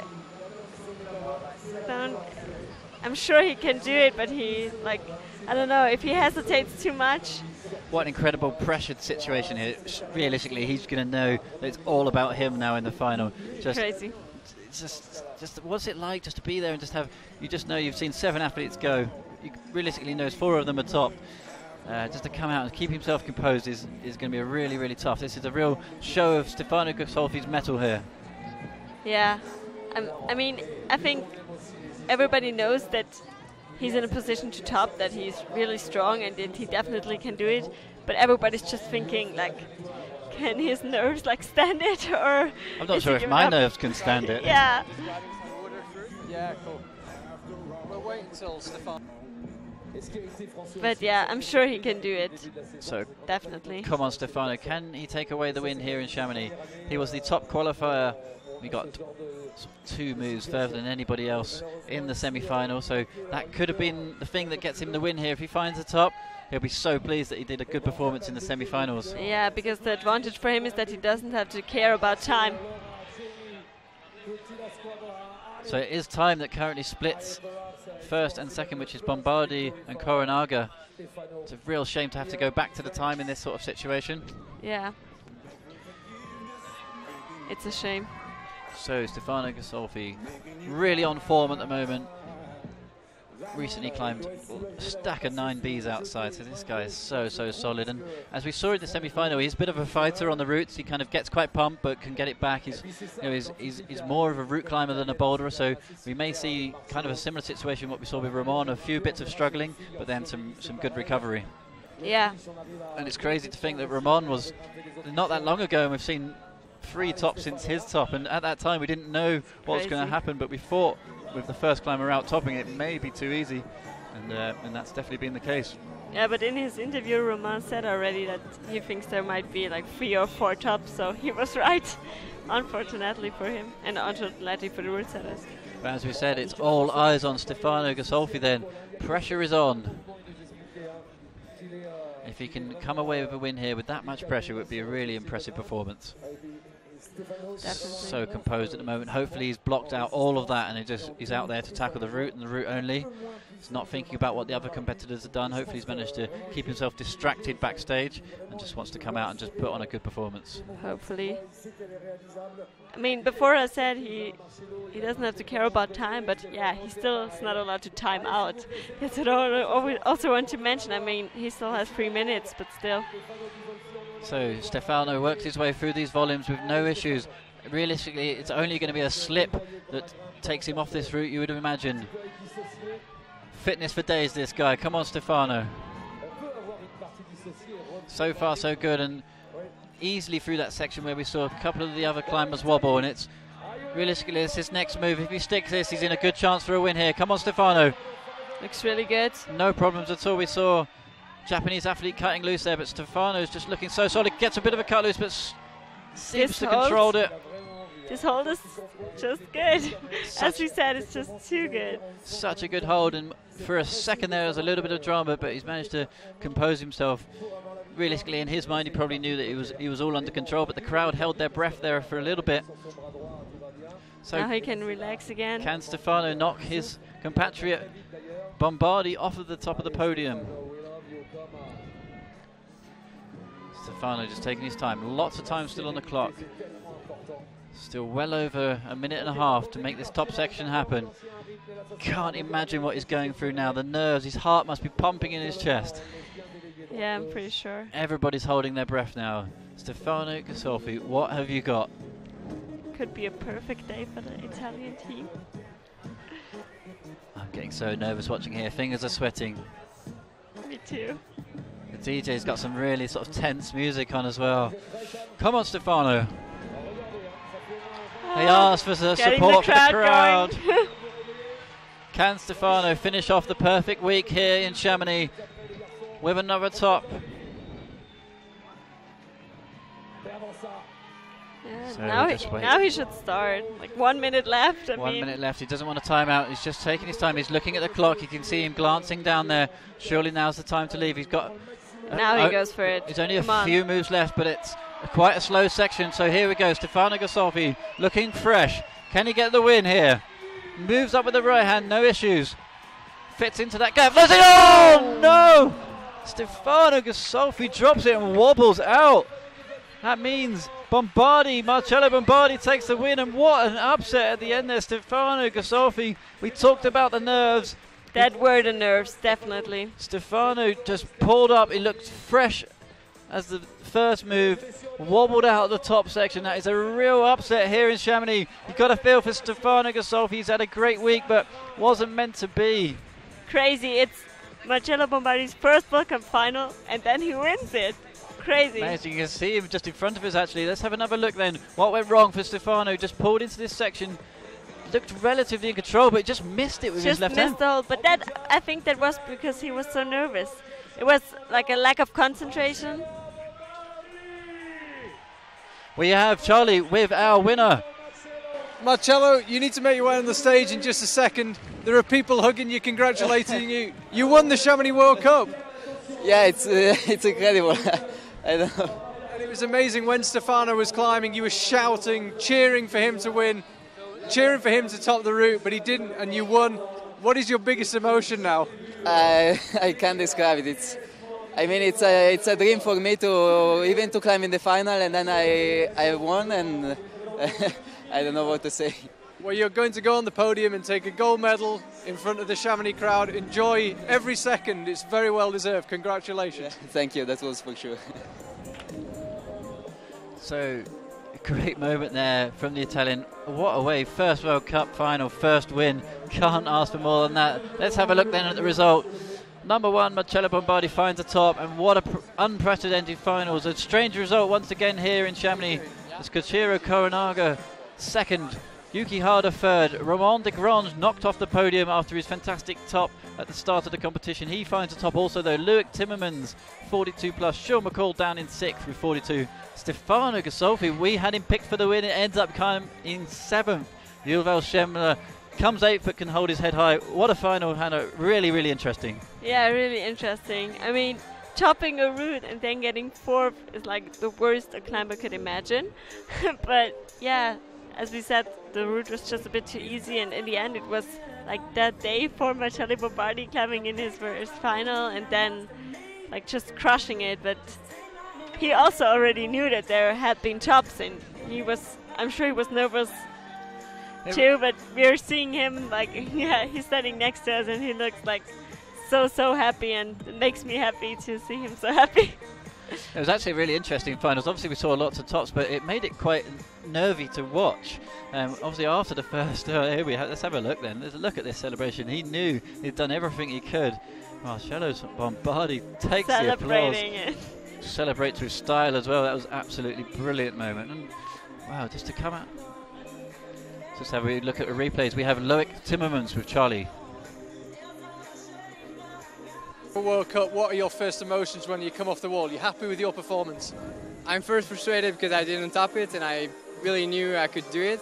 But then I was like, okay, it's my first final. I really enjoyed it. I loved the route, and so I'm really happy actually.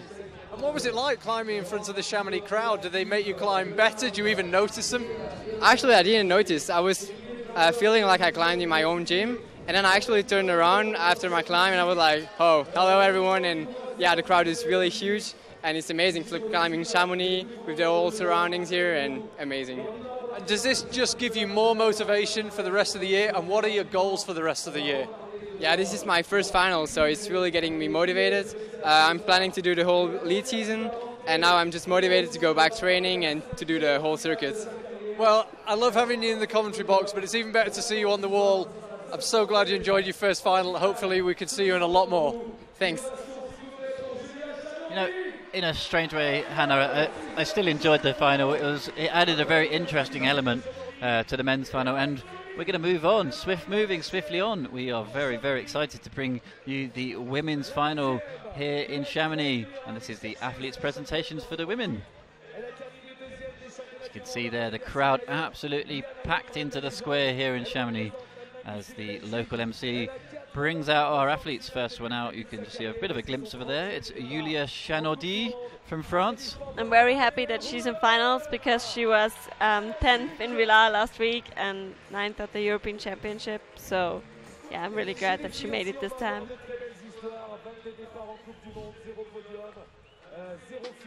So following her is Anak Verhoeven from Belgium.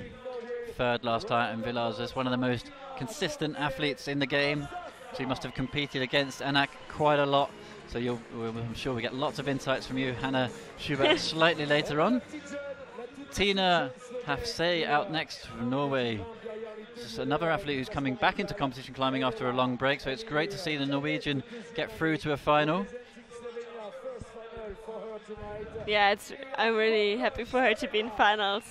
She was so happy to make her first finals, and the same for Mia, the young Slovenian. So Mia Krampel then, like you say, young Slovenian, currently 64th in the world, so a great effort to get through to the finals here in Chamonix. 35th last time out in Villars. I think she hadn't competed in so many World Cups, but she was second twice in the World Youth Championship, so yeah, she already did really good jobs. Just as the athletes are being presented, I can actually see, you won't be able to see it off screen, but the head route setter is off to our right and has found a very quiet corner to go and hide in. So you do feel for him a little bit. Really tough job out there. So it's a team effort. I really hope that the girls' final turns out to be really good. Yeah. But be a bit less sad for them. They definitely have the opportunity to redeem themselves. We've seen it before with one final not so good, and then the next one, this is an absolute kind of show, and we really hope that they have that opportunity. Yeah. We just saw, we are getting ready for the women's final. We've seen Jeanne Kim, the legend, out, and Evgenia Kazbekova comes out next. Yeah, I'm really happy for Evgenia as well. She's in really, really good shape and climbed really, really well in semis today. And out next is your friend, fellow Austrian climber Jessica Pils. How do you feel coming out here watching Jessie? How do you feel? Are you nervous for her? Yeah, I'm always nervous for her. I mean, all the other girls are also friends with me, so I also want them to climb well. But yeah, of course, I train with Jessie, and I know what she's been through with her injuries last year and this year. So I'm really happy that she's in finals, and I'm sure she can do really well. So the climber to come out in the last position in the finals, but she's first from semi-finals, the only climber to top the semi-final, and she did it with ease. She really showed her form. Janja Garnbret, the Slovenian, just so dominant, never missed a World Cup final. So can anybody beat Janja tonight? It's hard to tell. I mean, Anak is in really, really good shape as well, and Kim is also strong. I mean, Jessie as well. It's crazy, but I mean, you can never tell. It always depends on the route, but Janja is definitely hard to beat tonight. Yeah, Janja is always hard to beat. She's not she's not used to coming anything other than first, so we'll see. But that is obviously, she's going to be the 8th climber out, so we're going to follow the same routine that we did with the men's. First climber out will be the 8th qualifier, which is Julia Chanaudy, and no such issues with the countback situations with the women's throughout the competition from qualifiers, semi-finals. It's been a really good tour. Obviously, you were amongst those routes. No issues like we've seen in the men's routes this week. Which is really good, yeah. So that's our first look then at the women's route. On the left-hand side of the impressive wall here in Chamonix, currently lit up with the spotlights as the climbers are in their 6-minute observation window. It looks really long, but really, really cool. In my opinion, it looks really cool. So we actually only have one tie going into the final. So that's Jian Kim and Maya Kampul, 23 plus from the semi-finals. So I don't think that's realistically going to be a problem in the... No, but they haven't been the same in the qualification, so it doesn't matter. Yeah, so tied going into the finals, but no tie back to qualification, as you said, Hannah. You can see there the light really dipping here in Chamonix. The show is most definitely on now. Yeah, I think now it's getting even better. I mean, to climb in front of this amazing crowd and with the lights and yeah, everything is dark and people cheering. I think it's amazing. So you can see the climbers working together there, the two Slovenians at the back figuring out the beta. I think Janja is more used to do the observation with Mina, that didn't make it to finals this time. Yeah, that's unfortunately. Right. Quite a few big names not actually making the finals. Brooke Rabatou and Sophie Kohler, Ark Nolan all missing out, as we have interview down at the wall with Charlie. Yeah, just before I chat to Eddie at the IFSC photographer, Mike, I mentioned it when I was chatting to Marcello Bombardi. His sportsmanship was unbelievable. He was sitting right next to me as Stefano Ghisolfi climbed, absolutely screaming his head off. It nearly blew my eardrums out, encouraging Stefano. I thought it was an amazing piece of sportsmanship, considering Stefano was potentially going to take a gold medal off him. I just wanted to mention that again because it was really impressive and just gives me even more respect for Marcello. But Eddie, the men's final, surprise winner Marcello Bombardi. What are your impressions looking back on the past hour? I think the thing you really find when you get an underset final like this is it introduces a different sort of pressure, because behind the wall the climbers start to understand that they have to top, and the pressure of having to top means that they just have to be error-free, but they also know, of course, time's an issue. So I really felt for Stefano, he looked comfortable, but then you sort of saw him get into this position where I think he started to second guess because he realized it was all on the line, because to not top you go from first way down the order. But I think, you know, some people like these finals where they see the climbers make a lot of progress. I would have liked to have seen a stiffer climb lower down and probably just open the field up a bit more. And speaking of that pressure, knowing you have to top, you have to feel that everyone in this women's final, including Janja Grambach, has to top the route, because the chances are Janja's going to top it. I mean, that's always a factor. It's also an interesting final in that the order is slightly messed up. You know, Annick is starting quite early in the order, and she's probably Janja's biggest threat, although she hasn't looked great all weekend, but when she pulls it out, she's amazing. But for all these girls, of course, they want to get as high as possible. They don't know what's happened in the guys. They don't know that it's kind of a flash comp in the guys. And of course, for the girls' route, it could be very different. But they're going to be looking, obviously, to get as absolutely high as they can. And once this is over and they're behind the wall, they'll start to get a sense of how each other's doing, and that just piles on the pressure. And we've got a couple of relatively new faces in Mia and Evgenia. What are your thoughts on them? Could we see a shock result, or possibly a shock podium? I mean, we can always see that. We've actually got 3 girls here for the first time. You've got Tina from Norway, Evgenia from Ukraine, and of course Mia from Slovenia. Any one of them. I mean, to make it this far, they've shown they've got what it takes. And more than the other girls, they've got nothing to lose. They can go out and just play, and they can take risks. The other girls who are really maybe thinking a bit more about the overall, even this early in the season, are very conscious. And I think you saw it last week with Annick sort of starting to tie up a bit because she was very conscious of making a mistake, and that leads to mistakes. And I think we'll see the same this time. So it is actually advantage for the new girls, because it's just a playground for them, you know. This is their first chance, huge crowd, great atmosphere, and they'll just be out to have some fun, and they've already achieved all their goals for the comp. Well, we're just seconds away from the start here, Mike. Place du Mont Blanc fully in the dark, crowd fully revved up. Bring it on.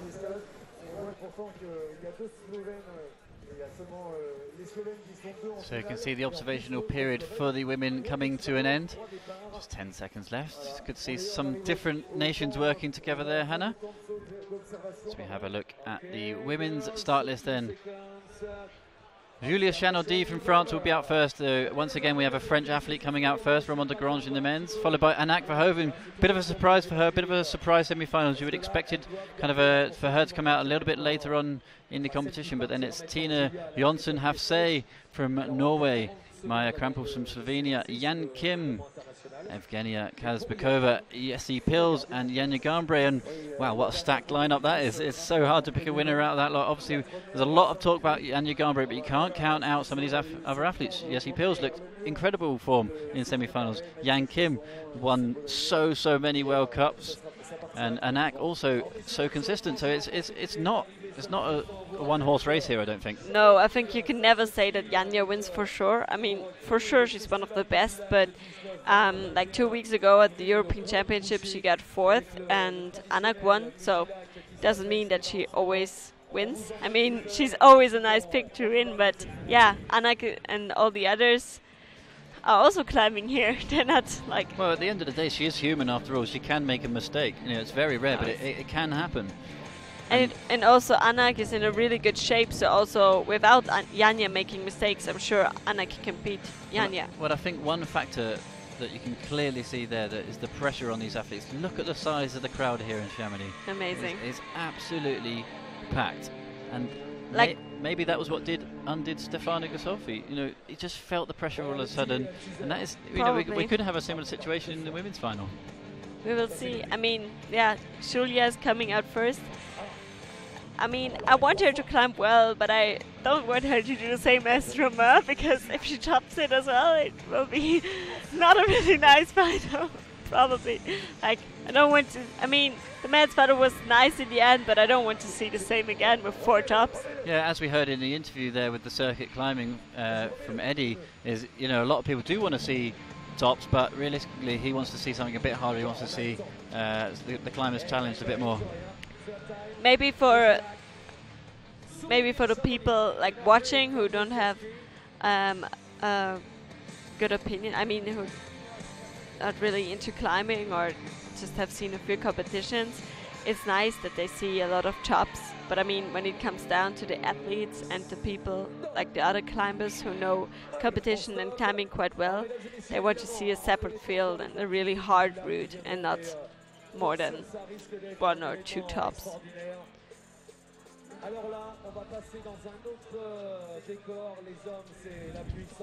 So very close to the start of the women's much anticipated final here. It's been a great women's competition throughout the last couple of days. So excited for this. Me too. The final route looks really cool. Looks as cool, I said before. Yeah, you say it looks cool, but it also looks really long. Yeah. So you do wonder if that's going to play into the hands of some athletes over others. You know, Anak Verhoeven, sort of again an endurance specialist. Especially Jan Kim also has always struggling with the time.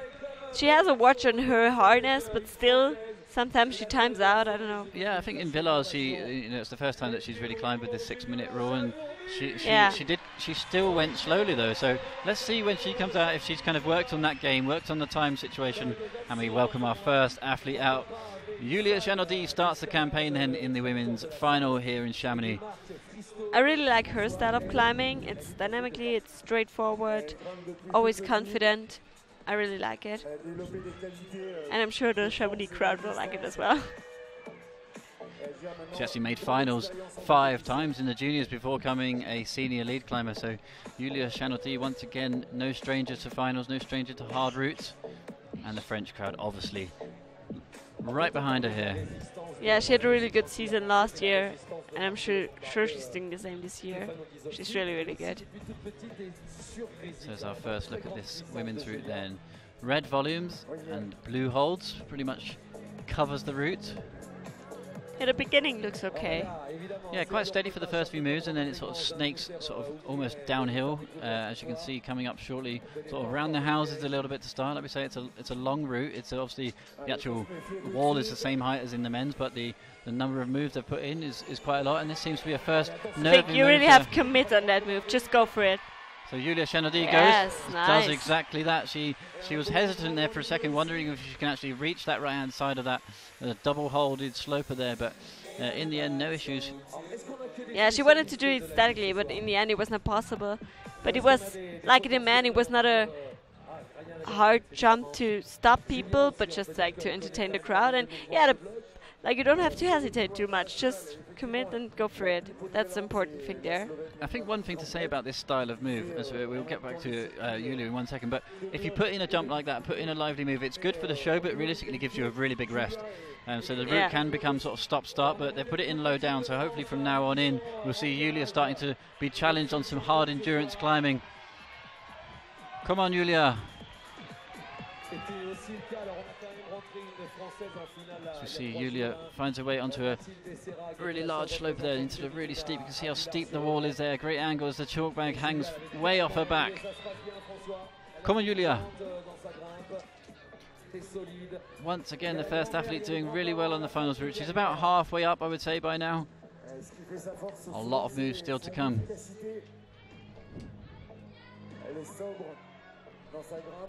Yeah, you hear the crowd going, allez Julia, allez. Always the same.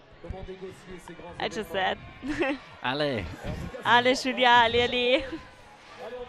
Yeah. Oh, the whole French team is supporting her at the moment. Yeah, the French team plus 1,000 French people in the audience. Is, you know, we've got our headphones on here, which are kind of noise cancelling, but you can still hear it above that.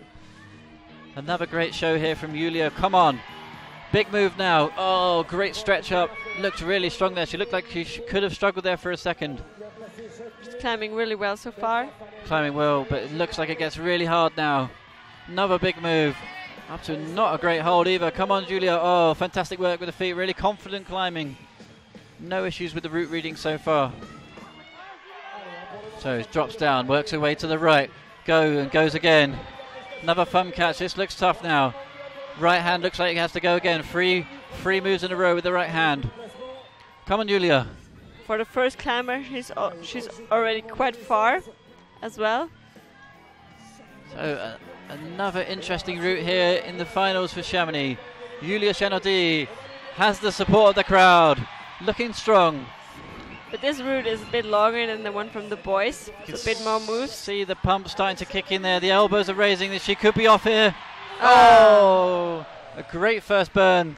Really nice work. And a sigh of relief, no top. Yeah. Oh, that was a great first effort from Julia Chenaudy. It was a really good performance, actually. She really did herself proud. Have another look at some of the section there. This is the early sort of nervy section. She had a look. You can see the pumping of the right foot there, just loading it up before exploding up to the two slopers. And the right hand did slip a little bit. Yeah.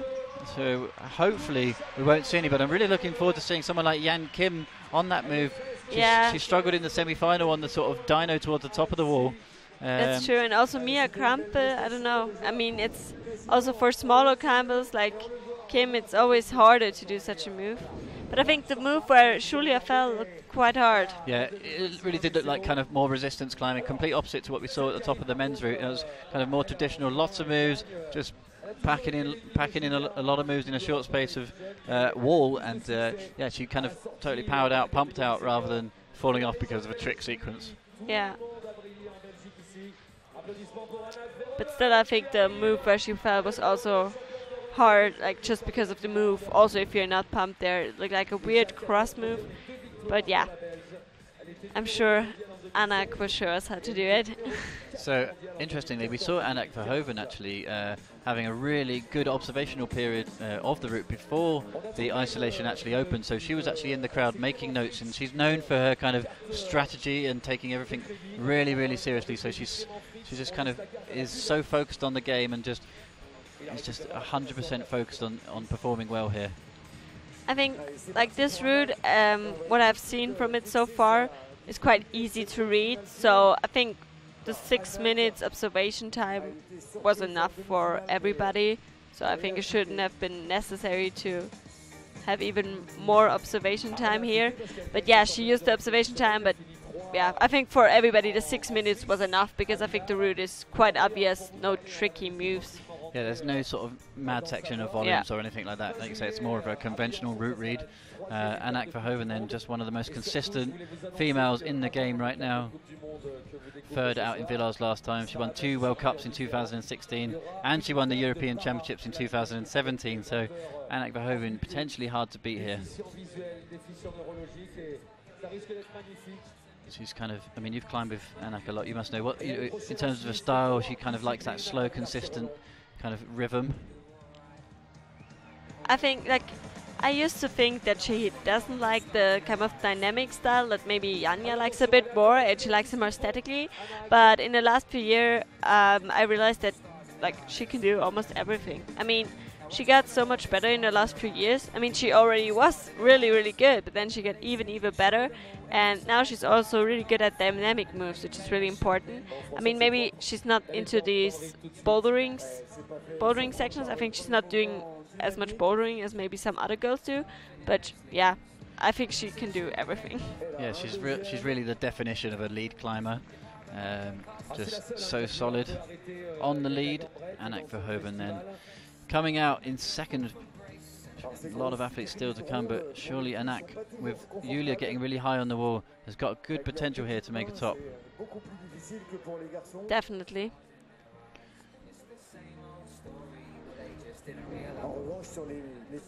So working away through these sectional blobs, these kind of slopey potatoes provided by Expression Holds, I believe. Yeah. The kind of route setters have swapped the competitors between the brands during the qualification, the semi-final and the final. So we saw the men on some of the blue holds earlier on in the competition. Now the women are on them, so chopping it around, making sure they don't get too familiar with the sets and the textures and the style of the holds. But Anak Verhoeven then slow and steady at the moment.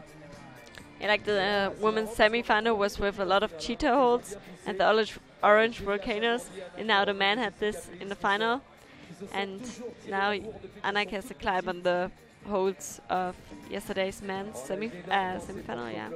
Yeah, so Anak Verhoeven then about halfway through her time, and she's halfway up on the wall here, so potentially going a bit slow at this stage.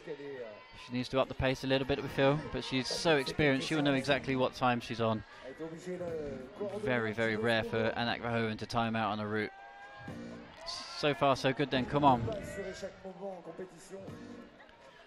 Not really having any issues so far. She's a couple of moves below where we lost Julia. I mean, you should also not hesitate too much in the beginning, because there are also sometimes moves where you don't have to be, when you can't be too fast. But the key is to find the right balance, to not climbing too fast but also not too slow. So here we go then. This is where Julia actually put her right heel up. Anak Verhoeven's opting for the left. She's looking across at the quick draw at the moment. I think she actually needs her right hand where her left hand is, but she matches easily. So much skill to be able to just wiggle the fingers across, get the match. But the fact that she had her left heel in really, really helped. So come on now, Anak. So far, so good. 2 minutes left. She's into just below the head wall, I would say. Really, she's into the final third of the route, with a third of her time still remaining, so perfectly timed so far for Anak. So far she didn't have any problems. She's looking really good now. One more move and she'll be equaling with Julia Chanaudy. Sticks the move really easy where Julia fell. You can see a slight strain on the face, but no real issues. Still shaking her hands, still looking composed. Puts herself into the lead then. Anak Verhoeven, such a solid athlete, just looking really comfortable now. Come on, Anak. She looks really good. She's really cruising here. She barely looks like she's been tested. I think that's the moment where she might think, if I top, I can't win. She's because she knows that Janja can probably top as well. Just got one more move. Come on, Anak Verhoeven. Can we see an early top here in the women's final here in Chamonix? Anak Verhoeven's got it all to do. Come on, you can do it. Come on, Anak. Do not fall off this last move. Here she goes, and the crowd's right behind her. They want to see her top. Come on, Anak. I'm sure she can do it. Locks it off with ease. Once again, we see a top in Chamonix. It's Anak Verhoeven.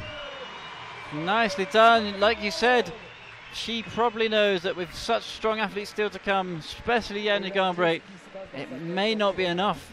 But you never know. You never know. You never know. Absolutely. Oh, it was a great performance. You can't ask for more than that. Exactly. She did her part. I mean, she can still think about the semi-final, but yeah, now she did her job. So let's hear from Julia Chanaudy from France. It looked like you really enjoyed climbing today in front of your home crowd here in France. Yeah, I really enjoy this route because it's my first final this year. So the final is always with a smile. And just in Chamonix, in France, perfect moment for me. And what was the route like? Yeah, I think it's easier than other final World Cups. And I think there is other girl will go to the top. Yeah, but it was a very nice route and a lot of pleasure into this route. I'm glad you enjoyed it. We enjoyed it too. Yeah, yeah, I enjoy it, and I hope that I will do the same in other World Cups in this season. Yeah. Us too. Thank you very much. Thank you so much. So Hannah, just before we get on with the competition, what's it like to hear from your fellow athletes there, to hear that they're having fun and hear that they're having a good time here in Chamonix? Sorry again. Do you like to hear that the athletes are having fun? Obviously, these are your direct competitors. It's nice to see the smiles on the face. You look like you're enjoying these interviews. You can just see the smiles on all of the ladies' faces.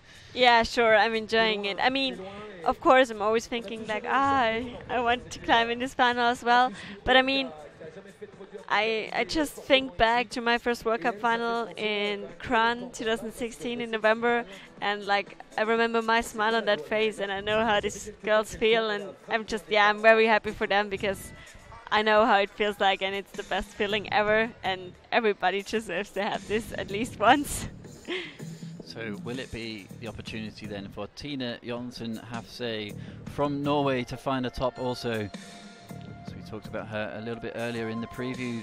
Actually world 52nd, so ranked 52 in the world, 30th out in Villars, so she's done really well to get through to the finals here. And I was just reading a little bit of a background on her during the break between semi-finals and finals, and quite an interesting kind of history on her, with competing really well, doing so well in the youth, and then having a bad injury and an illness which meant she had to take years out of the game, and to come back and start competing is pretty impressive recovery. It's very impressive, especially like making her first World Cup final after fighting back from such an injury. I mean, it's always hard to fight back from an injury, and some never come close to like achieving the same what they did before, and she even got better. That's amazing.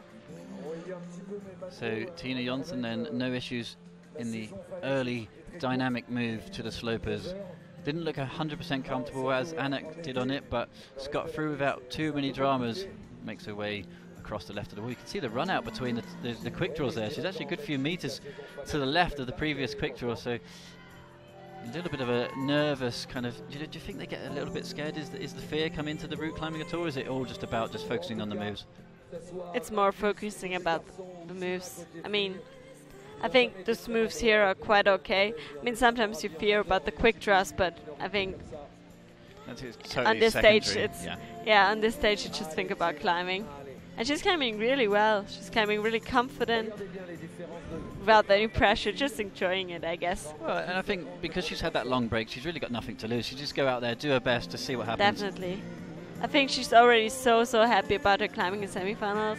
When I talked to her today, she was like, after her climb, she never expected to be in finals, and then she was so happy. Yeah, she put in a great fight to get through this far in the competition in the semi-finals. Really battled hard.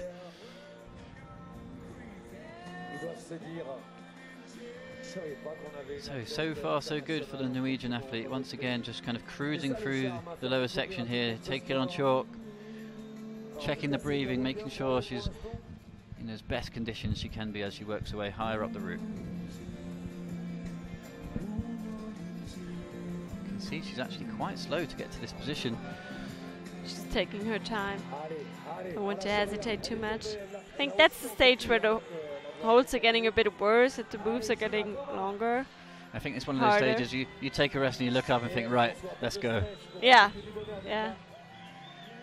couple of quite hard moves here, and you know this route has been topped, but it's by no means an easy route. Firing up with the right hand, cutting the feet loose, feet currently above her head. That's really impressive work here from Tina Jonsson, I have to say. She clamps really good. So right hand, then right hand again, or left hand and match. What's Tina going to do? Goes with the left hand. This is what we saw Anak doing. So far, so good for the Norwegian athlete, looking really composed. She's not she's not looking pumped. She looks really good still. Looking for options with the feet then to try and manufacture a rest here. Really good effort taking a rest off that right hand. She just looks back, takes a wave to the crowd. Unprecedented scenes here in Chamonix. Once again, athletes just looking back, soaking up the atmosphere because they found a really good rest. I said that, she's resting off that right hand, which is just a volume for the fingers and a thumb catch, but she's obviously found a good body position with the drop knee on the left. I think she may be tucked into a knee bar actually. Yeah, she has a knee bar. It makes resting here really nice. If she took her hands off now to wave to the crowd with both, I'll be pretty impressed. I think she would do that. I'll give her the gold medal just for that. Too risky. So 1 minute and a half just over still to go. Quite a few moves still to do here for Tina. Hopefully she doesn't milk the rest too much, but you can see her checking the clock. She knows what she's got to do. Just takes in the air. The mountain air here in Chamonix. The clouds have really built over us, but it's still great conditions for climbing. As the huge crowd here in Chamonix, all necks braced, looking up towards the top of the wall. All eyes on Tina Jonsson, have to say then, come on. Here she goes then, the crowd lifts for her, come on. Come on, Tina. See how bad these crimps are at the top of the wall, but no issue so far. Nearly spins off, looking good though. She's fighting hard, crowd wants it for her, come on. Really nice climbing from her in her first World Cup final. It's a great show, elbows are up, she's really looking pumped now. It's really kicking in. Is here with the wrong hand. Can she fight? One more move, oh, she's off. You really start to see performance, so well, so good. So happy with that. You can see it on her face, and it was a really good fight right to the end there. Great show so far. So we're proving once again that Anak Verhoeven is on really good form. We've really cruised that top. Wasn't meant to be for Tina, but let's have another look. She just looks so solid throughout that route. Yeah, she looked really, really good. I mean, if you've heard Julia Chanaudy's interview before, she said the final was easier than other World Cup final routes. I think I have to agree. I mean, it looks much easier until where Julia fell. So you can see Tina just making her way off the stage. Takes the applause from the crowd. We'll do the high fives on the way around. And very excited to bring you an interview now with Anak Verhoeven. Anak, you've just come down off the wall, successfully topped the route. You look like you can't decide what you feel right now. Well, on the one hand, I'm really happy that I've topped because things can go wrong, and this time everything was perfect, so I'm really happy with that. On the other hand, I'm hesitating. I mean, I think others are going to top it as well. I'm not sure, but the route isn't that hard. So, unfortunately... Feeling slightly frustrated? A little bit, yes, because, well, the route...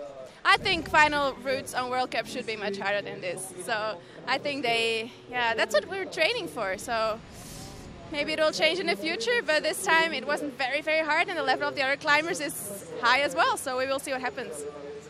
But did you enjoy the Chamonix climbing experience? It looked amazing in the spotlight underneath the Mont Blanc. Oh yes, I did enjoy it, yes, for sure. You have just 2 weeks until the next World Cup in Briançon, so hopefully we have something super hard for you there. I hope so. Yes, so thank you very much. And in between, there's even the World Games, so some of us are going there. It's a very busy month. It certainly is. Good luck. Thank you. So our fears have been confirmed then, Hannah, from Anak Verhoeven saying the route is just too easy. This is a repeat of the men's potentially. Yeah, unfortunately. I already thought so when I saw Anak topping it so easy. I mean, even if she topped it really close, but I mean, it looked so easy, so I just think, and also Tina coming up so high up, I mean, she camped brilliant, but the other competitors are so strong as well, so I'm pretty sure Shine Kim, Yanya, and Jessie are really good tips for topic as well, and I'm pretty sure of my feeling that Jessie will like the route pretty much, and Yanya as well, and Kim as well, so yeah. So we'll see, and on the wall at the moment it's Mia Krempel from Slovenia, so Mia's done really well to get this far. 35th in the last World Cup in Villars. World 64th, so she's doing really well to get through to finals. And she's obviously enjoying the Chamonix experience. Let's see how she enjoys this route. I think for people who are climbing in a World Cup final for the first time, this route is quite nice because, as Anak said, it's a bit easier. Like when I climbed in my first World Cup final in Crown, the route was so hard, and like the first people were already falling at the 5th quick draw.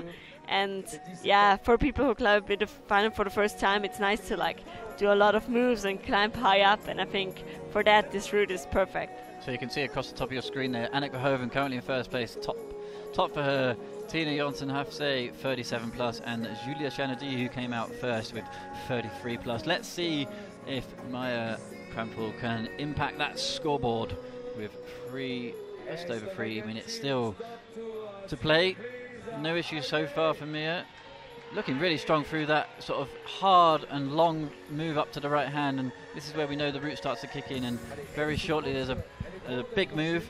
We've got to get the feet up, so Mia's fighting a little bit here already, gets the feet up nicely. She's got the clip nicely positioned there. I was going to say it was going to be a bit of a problem, but it dropped in front of her just as she needed, and a cool section of moves here as the climbers drop down, once again finding opportunities to chalk through the really steep section.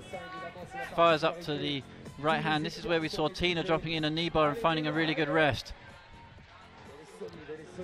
Doesn't look like Mia's going to be using that, but pushes on further, doesn't need the rest potentially.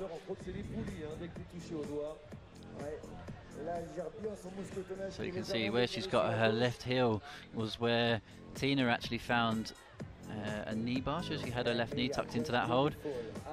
But Mia preferring the kind of more traditional rest, front on, using the left heel. See how the left calf strain there as she drops into the right heel. Big move now. She thinks she's dropped onto the foothold there. She needs to go right hand again. The left elbow's up a bit. She's straining hard now. Oh! Bit of a shock there, but Mia Krempel from Slovenia got pumped out really quickly there. Yeah, I think she kind of forgot the hold behind the corner because she used the foothold. I think that was not planned. I mean, yeah, I'm not sure if she just didn't see that next hold. She seemed to be looking up for alternative options, and she got that crimp. Was like, well, I think she forgot it. Surely this can't be the hold. I had to look around to see if there's any other options, but it was round the corner to the right. A bit of a route reading error there potentially for Mia, but again, head held high, a great performance. Yeah. She climbed really well, and I'm sure she also saw it when she did the observation, but maybe not just in the route, like with hesitation, being nervous, and then she just forgot it.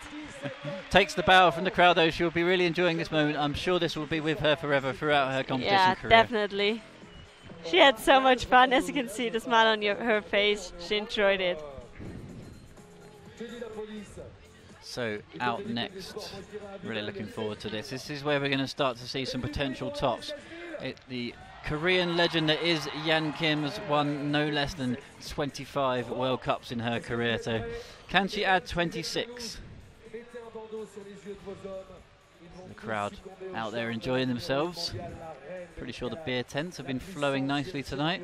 I'm sure they actually really enjoyed the men's final. They saw a lot of tops, so they saw a lot of action. I'd rather see tops than people falling off to the bottom of the route, to be fair. But I'm also sure they enjoyed their women's final so far. Yeah, so far so good. One top.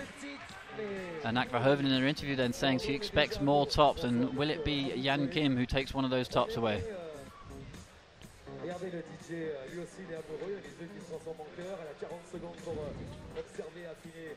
Yan Kim taking a little bit of a moment then to have a look, make sure she doesn't make any route reading errors like we saw with Mia.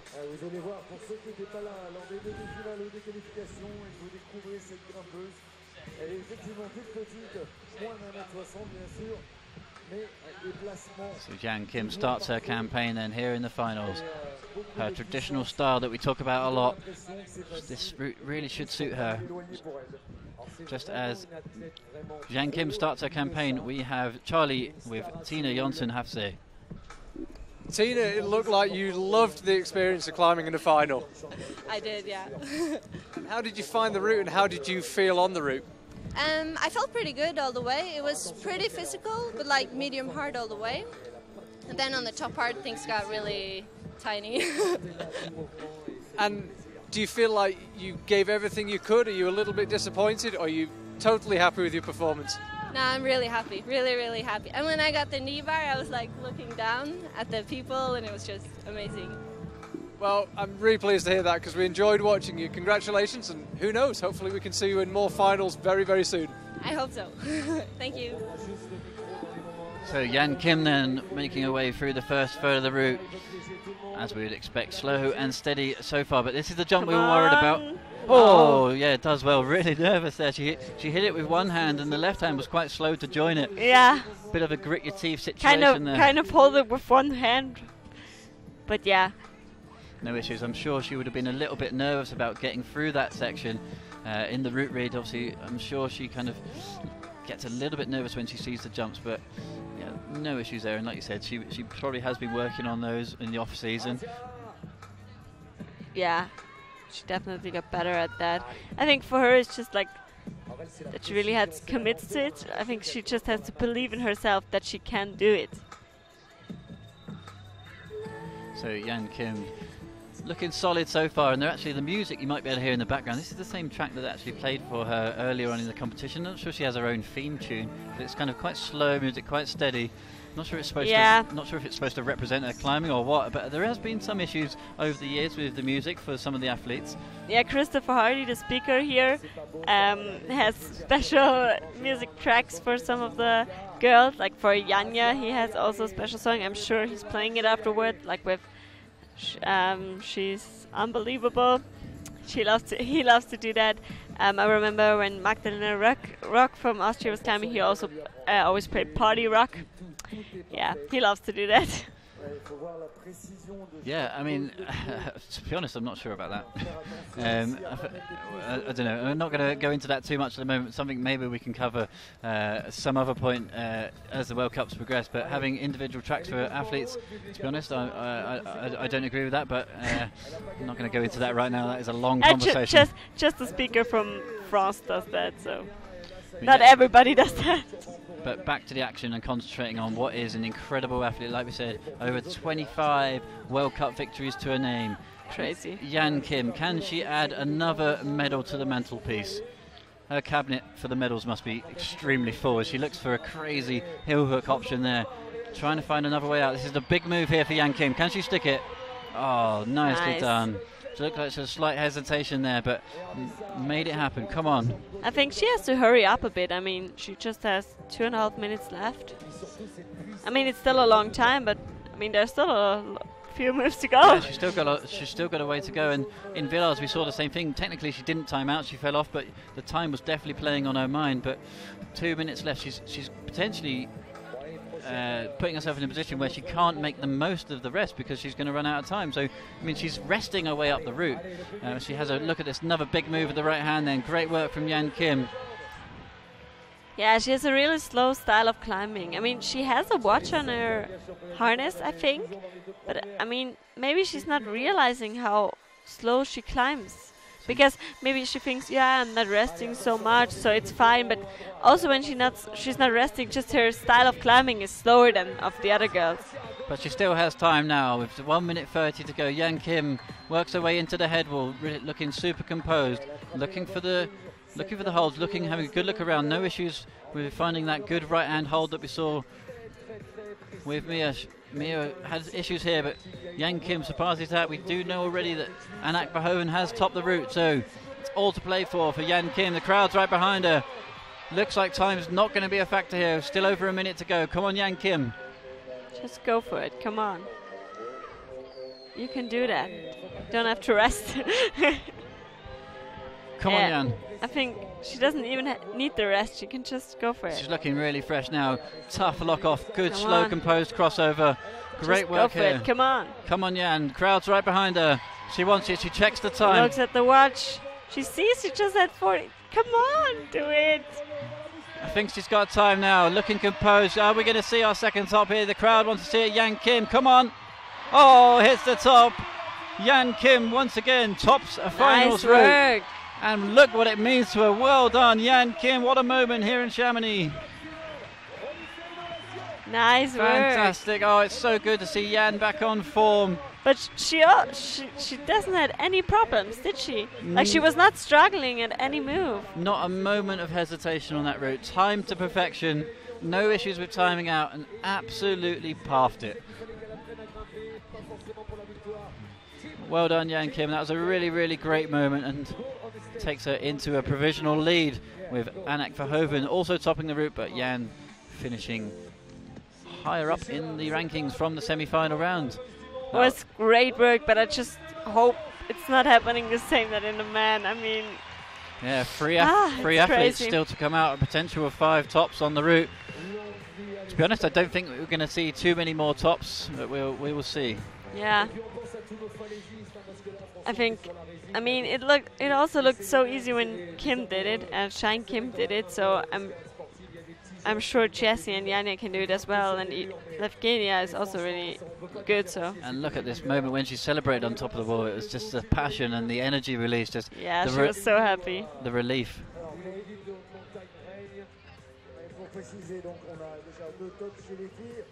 So Jan Kim walks off the stage, takes her provisional first position. Okay, we have an interview with Mia down at the wall from Team Slovenia. Mia, we've just seen you in your first final. How was it climbing in the front of the Chamonix crowd? It was great. I really enjoyed it, and the route was really nice, really interesting, and I think it was nicer than semi-finals.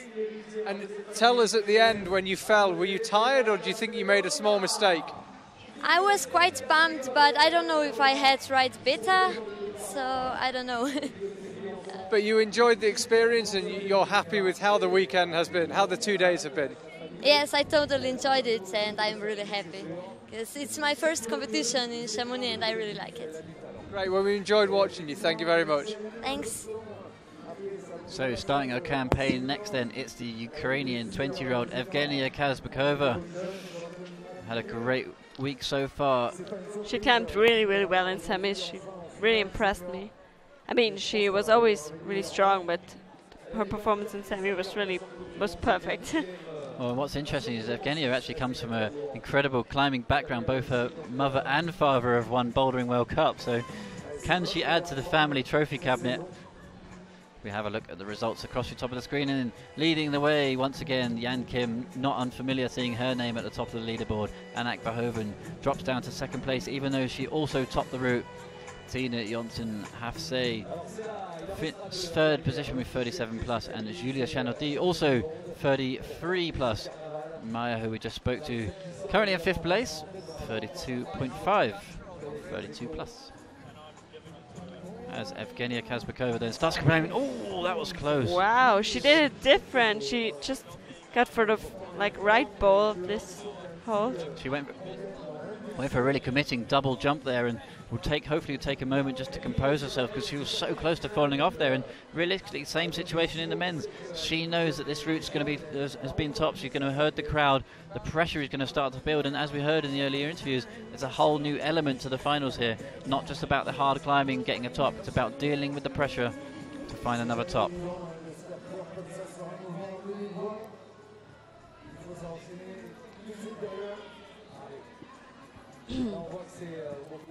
But I mean, even if the jump looked quite close, I'm sure she's not too tired now, so it was just in the beginning, and she can still really go for it now and have a good rest. And yeah, have a good time as well. I think that's what she seems to be doing through the competition. We saw some earlier highlights packages. You can check those back on the IFSC Facebook and YouTube. But Evgenia really enjoying her time here in Chamonix, and so she should. She's coming out into the finals, really high up in the ranking. So come on, Evgenia, can we see another top and take her into a provisional lead?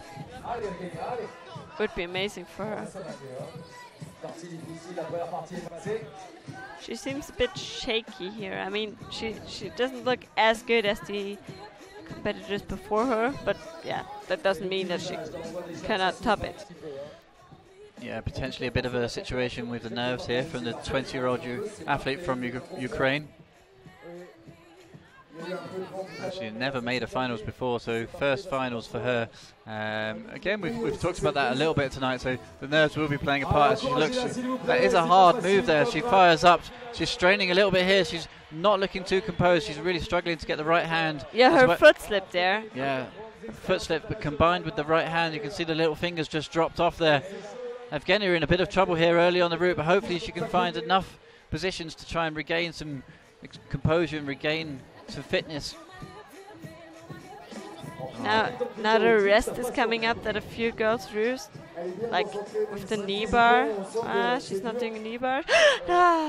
Oh no, she started to struggle early on in the route there, and that's a real surprise really. Evgenia Kazbekova, one of the slowest down competitors really. You would have thought she would do a lot better than that, and she's going to be disappointed realistically. Yeah, she put a heel and her heel slipped, so she like kicked off her own leg with her foot. Like, it was really unlucky. It's really unfortunate. Like we said, her parents have both won Boulder World Cups. I'm sure her time will come to join them. And let's have another look then. Let's see what went wrong.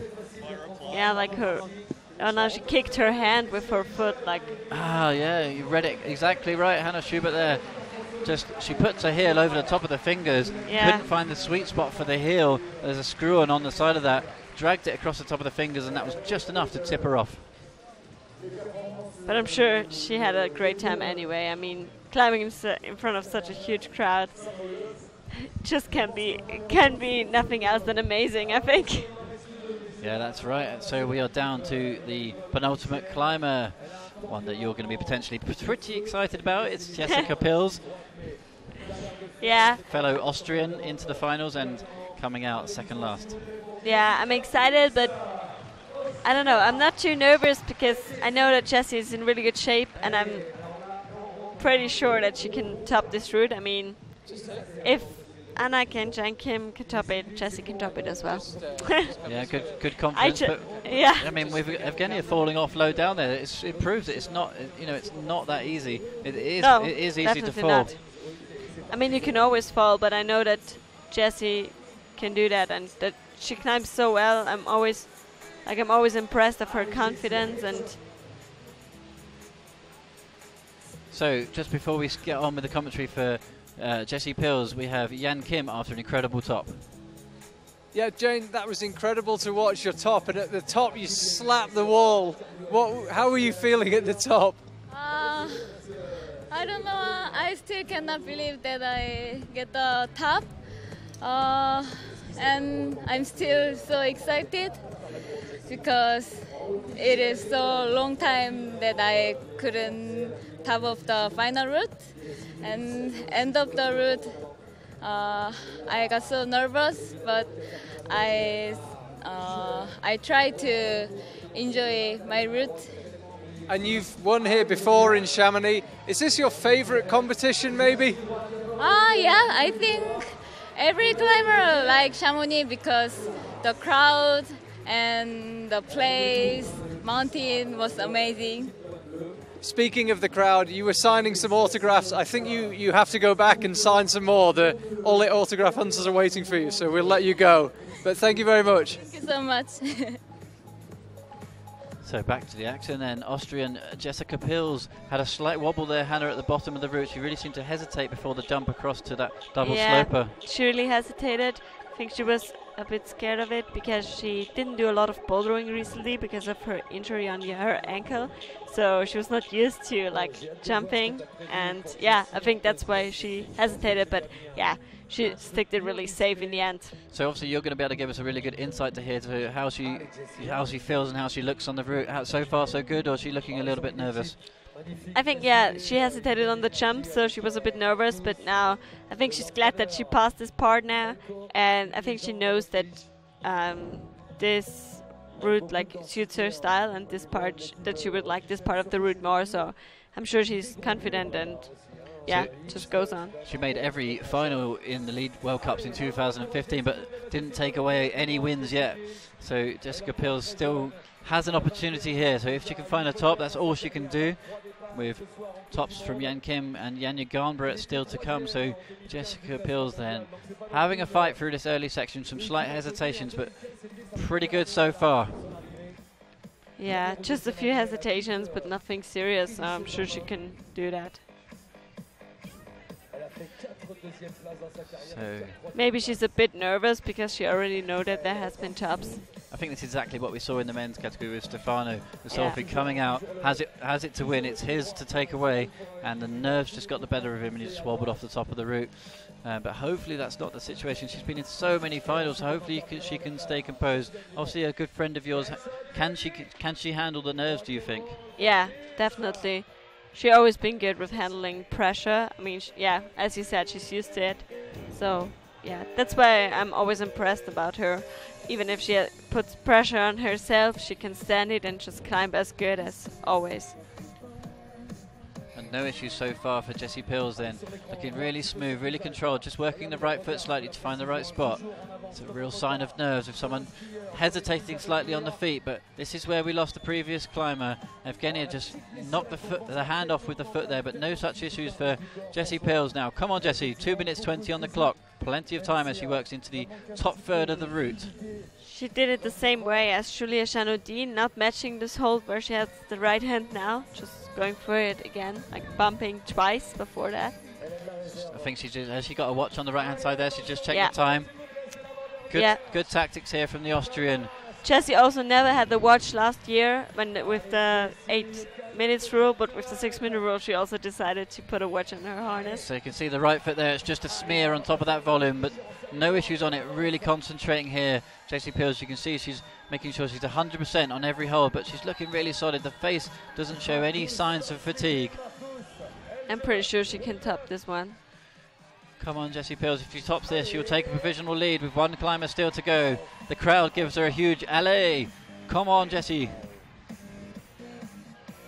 Just drops into the knee bar for a bit of a chalk. I think these two moves are the hardest ones. Here we go then, Jessie Pills at the top section here. She's working the slope a bit now. She's starting to, you can see her biting the limb. She's really nervous. Starting to hesitate slightly. Do you think it's more nerves than being tired here? She's gone for a bit of a reverse to try and take on some more chalk. It's more nerves because she's still looking quite good, but she doesn't want to foul. She for no reason. Like she knows that she has to top. Come on, Jessie now. Can she get the next move? Come on. Gets it with the left hand. Like Tina. It's the wrong hand. What is she doing? She looks like she's going to have a look at going back. Jessie Pills in a bit of trouble here. She's looking at all of her options. She has time to figure this out. This will be a real sign of the composure here for Jessie Pills. She drops back down to the left. Jessica Pilsen is starting a real fight here in the finals in Chamonix. Just reversed 2 or 3 moves. Now she saw that she just has 20 seconds left. Time to go. She has to do it now. Come on. Now or never. Oh, no, it wasn't meant to be. And like you said, Hannah, your compatriot from Austria just the nerves seem to get the better of her there. This seems to be a very similar situation to what we had in the men's final. Not meant to be tonight for Jessie Pills. A real shame. Yeah, it's a shame. I think that was because she was so nervous, as you said, because she knew that she has to top. So but it's like, I think she's even behind Tina, because Tina has a plus there. So once again, Jessie Pills makes the finals, but doesn't find the top spot. She will have to wait for another World Cup before she takes her win. Yes, unfortunately. So we are already somehow at the final climber of the competition here in Chamonix. It's Janja Garnbret, the Slovenian who's never missed a lead world final since entering into the senior category. Oh, we're going to see another top from Janja, the only finalist to get a top in the semi-finals. Is it going to be the perfect week for Janja? No falls in the qualifiers, no falls in the semis. Can she go away from Chamonix without waiting the rope?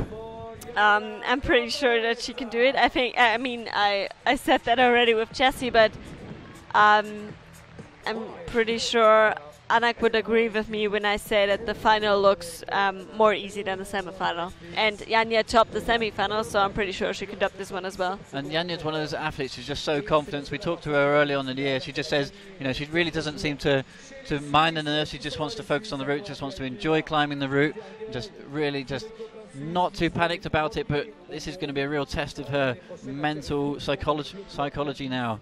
It's true, but she already showed that she's really, really good, and with her nerves already last year at the World Championships in Paris. Yeah, I was just going to say exactly that. The World Championships in Paris just had no issues at all. In front of 9,000 people in the audience, hundreds of thousands of people watching online, she just had no issues, took it all in her stride and took away a fine win, and that's potentially what she can do here with a top. So you can have a look then. Jan Kim currently sitting in first position with a top. Annick Verhoeven also a top. 2 tops so far in the final, and it's Norwegian sitting in third. Incredible result for her, really. She was so happy in the interview. Jessie Pilsen, that hesitation we saw the last climber out, she could have potentially topped, but ended up with 37 down in fourth. So Janja Garnbret then, this is it, all to play for, all to win.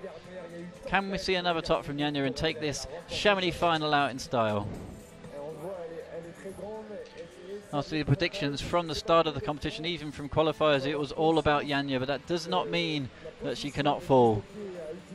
We've seen climbers slip throughout the weekend in all sorts of different sections. Her partner, Domin Skofic, falling early in the semi-finals, so it's definitely possible to fall off on these holes. Definitely. I'm never sure. So Janja, no issues so far. Just takes a glance back at the clock. So much time still on the board. Great pace up to this point. Great drop knee there from Janja. Just such great technique, such composure. Just 18 years old and just incredible style of climbing. Yeah, she's incredible. And she always keeps so confident, and just the way she sort of swings her arms around between the holes. She's just bouncing between the sections, just like you say, such confidence. So 3 minutes 50 left then for Janja Garnbret to win here in Chamonix, or to fall and leave it all in Jan Kim's hands.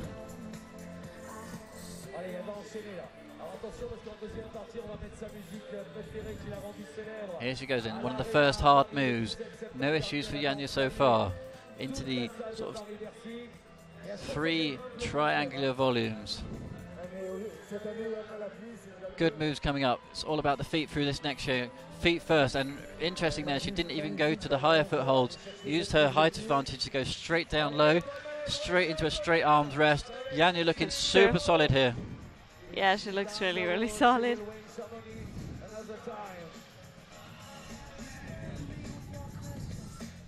I think if somebody would try to pull her down off the wall right now, nobody could do that. So here comes Janja's theme tune has gone on the PA here. She's unbelievable. Let's see if she's unbelievable tonight. Come on, Janja. I told you the song would come on. So Janja Garnbret with loads of time still in the bank. Loads of energy still in the bank. Surely just looking so relaxed in her usual Janja style.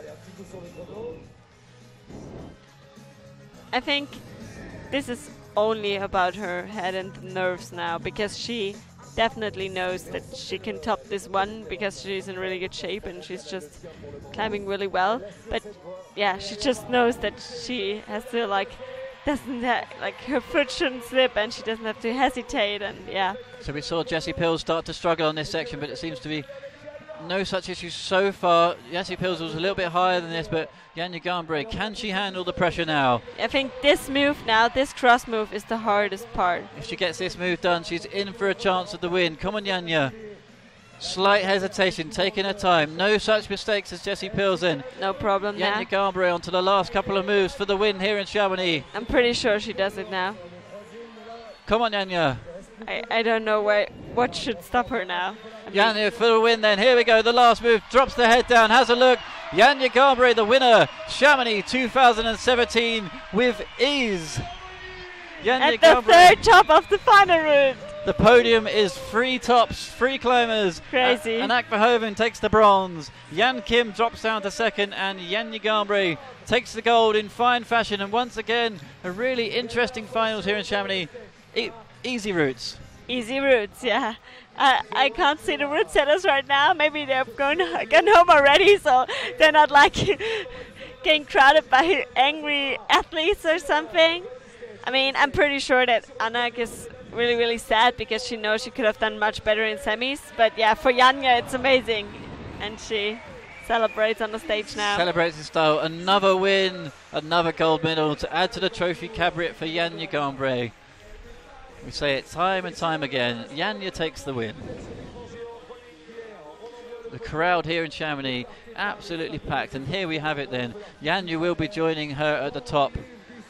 Win for Janja Gambre, first position. Jan Kim will drop down into second. Anak Verhoeven will drop down into third. Tina Jonsson, there we have it. Hafse drops down into fourth. A great competition for her, 37 Amazing. plus. Jessie Pills, 37. Julia Chanaudy, 33 plus. Mia Krampel then, 32 plus. And Levgenia Kazbekova, an early slip, drops down into 8th position. And Hannah Schubert, great finals. Yeah, it was great. I mean, even though it was too easy, it was great to watch. There's so many strong competitors, strong performances by everyone. And yeah, I'm impressed. I want to say a huge thank you for joining us all throughout the finals. It's been an absolute pleasure to have you. And we have an interview with Janja Gambre. Janja, you've just come down off the wall. You're still out of breath. That was unbelievable. Did you feel the pressure? Well, yeah, for sure. I knew that I can't do the climb, so the pressure was definitely on. I felt kind of shaky at the beginning, but then I kind of relaxed and I just climbed. I wasn't even that pumped at the top, so yeah, it was amazing. It was incredible when you turned to the crowd in Chamonix. Could you believe how many people we have here? Well, it's crazy. Like that, like climbing, and that many people, it's like really amazing, and I love that. Okay, well, we'll let you enjoy it. Thank you for talking to us. We'll let you go and sign all the autographs and enjoy the podium. Thank you so much. Thanks a lot. No problem. Chill out. So Hannah, once again, thank you so much for joining us. How did you find the finals here in Chamonix? It was amazing, yeah. I love to do the commentating. I mean, yeah, the finals were too easy, obviously. But yeah, it was nice. Anyways, and I would love to do the commentating. Yeah, I think it was a good show. I mean, it wasn't what the route setters were looking for. I know there's a lot of chat around the arena. You can see it off to our right. There's a lot of discussion. The route setters kind of, like you say, probably in the first taxi out of here, to be honest. But it's not gone so well. We do have a result, and that's the main thing at the end of the day. The result was there, but the show wasn't quite what we was hoping for here in Chamonix. I mean, lots of tops is kind of quite cool to see for the people. They want to see climbers doing well, but realistically, that's not the kind of competition we were looking for. Yeah, definitely. Probably hopefully the next World Cup in Briançon will be a bit harder and better. It's great to see there. You can see Janja taking the applause, signing the autographs with the crowd. Brilliant work from Janja. Yeah, once she's again. really enjoying it now. And for yourself, Hannah, heading on to Briançon, you're going to be there competing? Yeah, definitely. I'm really looking forward to it again, especially after this final. I'm really psyched to climb in the final again too. Yeah, I mean, it must be interesting for you just to sit here and have to watch. I mean, it would have been great to see you out there in finals, and hopefully we can see you again competing here in the World Cups. We'd love to see you in another final. Hope so too, thank you. Well, that's it, guys, from us in the commentary box. We do believe we'll be heading down to Charlie at the wall. Thanks so much for tuning in.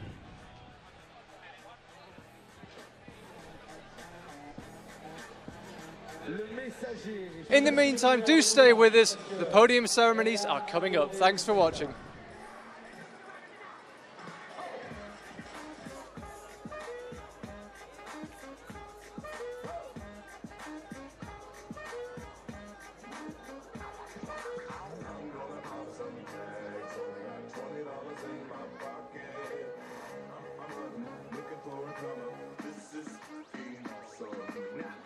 To the club like, what up, I got a big ounce pumped up, I switch from a thrift shop. Ice on the fringe is so damn frosty. The people like, damn, that's a cold ass honky. Rolling in hella deep, headed to the mezzanine. Dressed in all pink, set my gator shoes. Those are green draped in a leopard mink. Girl standing next to me. Probably should have washed this. Smells like R. Kelly sheets. But it was 99 cents. Copping it, washing it. About to go and get some compliments. Passing up on those moccasins. Someone else has been walking in. But me and grudgy fucking man. I am stunting and flossing and saving my money. And I'm hella happy that's a bargain. I'ma take your grandpa style. I'ma take your grandpa style. No, for real. Ask your grandpa. Can I have his hand-me-down? Galore jumpsuit and some house slippers. Dookie brown leather jacket that I found. Dig it. They had a broken keyboard. I bought a broken keyboard. I bought a ski blanket. Then I bought a kneeboard. Hello, hello, my ace man, my mellow. John Wayne ain't got nothing on my fringe game, hell no. I could take some pro wings, make them cool, sell those. The sneakerheads will be like, ah, he got the Velcro. I'm gonna pop some tags, only got $20 in my pocket. I'm hunting, looking for a come up. This is awesome.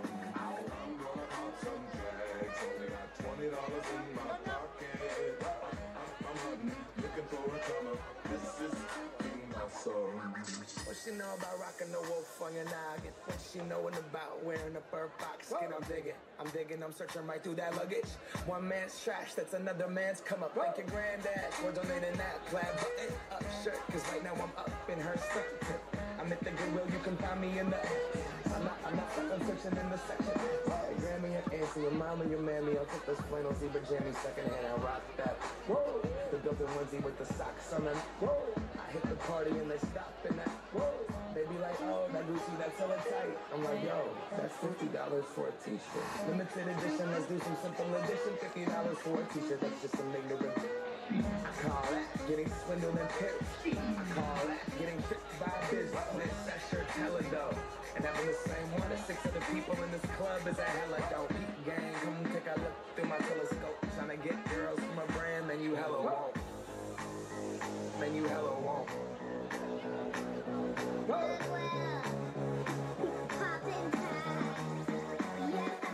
I'm gonna pop some tags. Only got $20 in my pocket. I'm looking for a come up. This is being awesome. I'll wear your granddad's clothes. I look incredible. I'm in this big coat from that thrift shop down.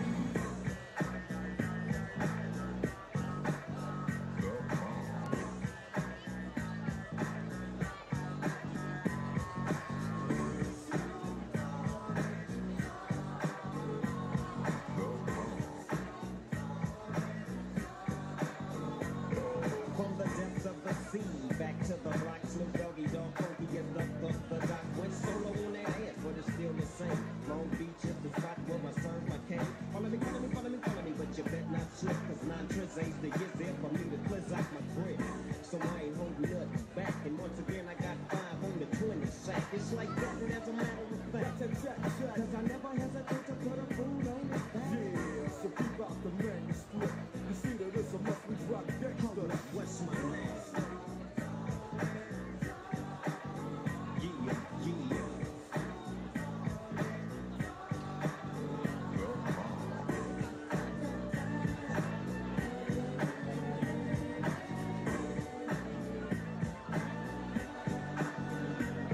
It's the bound to the wild, creeping and crawling, Yiggy, yes, yo, and Snoop Doggy Dogg in the house with the pound like every day.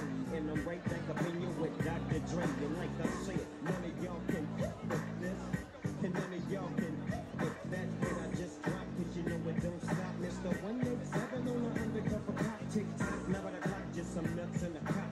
Rob you for your ears, then I give you blood clots. And I step through the fog and I creep through the smoke. Cause I'm Snoop Doggy, Doggy, Doggy.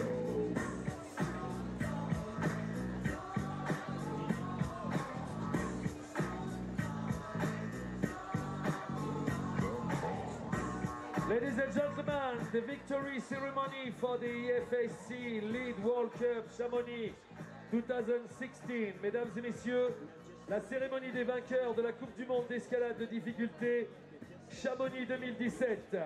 Please welcome the medalists for the lead climbing men. Veuillez accueillir les médaillés d'escalade de difficulté hommes.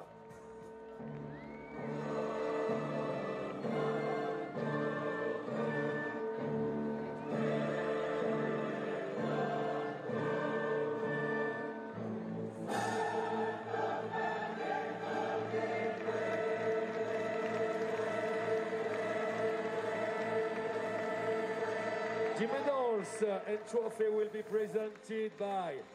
Mesdames et messieurs, les médailles et les trophées seront remises par Monsieur Marco Scolaris, président de la Fédération internationale d'escalade sportive, Monsieur Pierre You, président de la Fédération française de la montagne et de l'escalade, Monsieur Pierre-Henri Paillasson, trésorier de l'IFFC, Monsieur Kominata Toru, manager du comité d'organisation olympique de Tokyo, accompagné par Monsieur Éric Fournier, président de la communauté de communes de la vallée de Chamonix, Monsieur Xavier Rosérin, député de la 6e circonscription de la Haute-Savoie, Madame Marie-Noëlle Fleury, vice-présidente de la communauté de communes de la vallée de Chamonix, Monsieur Pierre Slémet, vice-président de la communauté de communes de la vallée de Chamonix, Monsieur Yvonique Plot, vice-président de la communauté de communes de la vallée de Chamonix, Monsieur Luc Verrier, président du club des sports de Chamonix, Monsieur Alain Richier, président de la section d'escalade.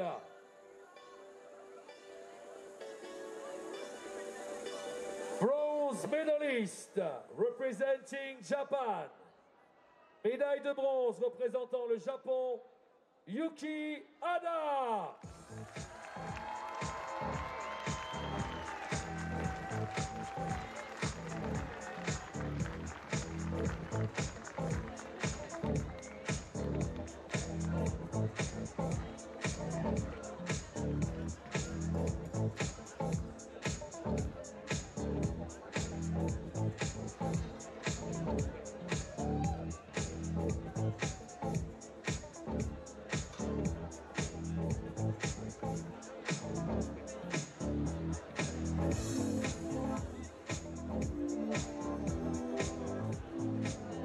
Silver medals representing Japan. Médaille d'argent représentant le Japon, Keishiro Korenaga. Clap your hands now.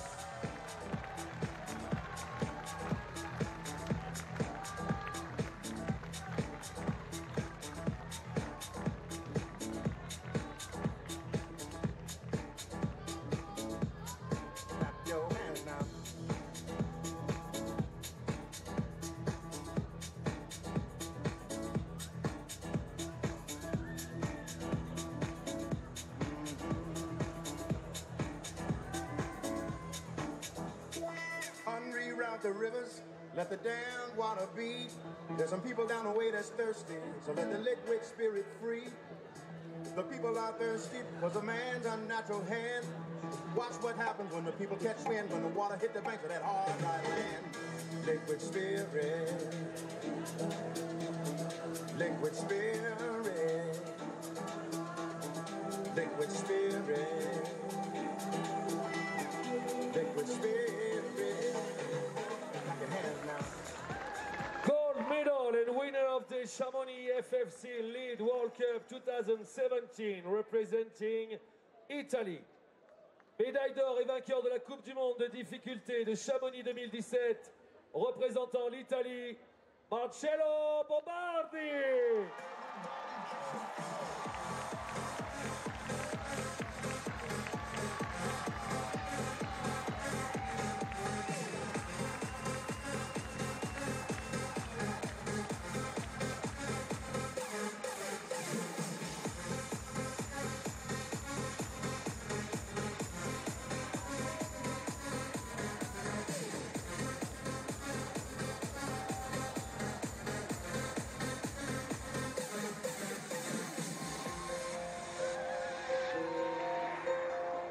Ladies and gentlemen, please stand for the national anthem of Italy. Mesdames et messieurs, veuillez vous lever pour l'hymne national italien.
médaillés de la Coupe du Monde. Allez Chamonix, une ovation s'il vous plaît pour eux.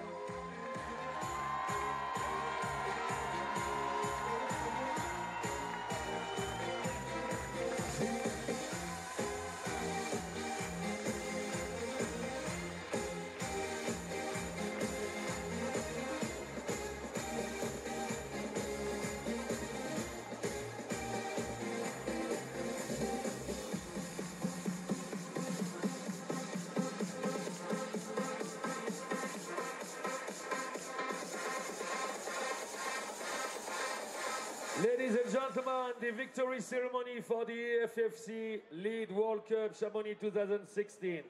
Women, mesdames et messieurs, la cérémonie des vainqueurs de la Coupe du Monde d'escalade féminine de difficulté 2017 Chamonix.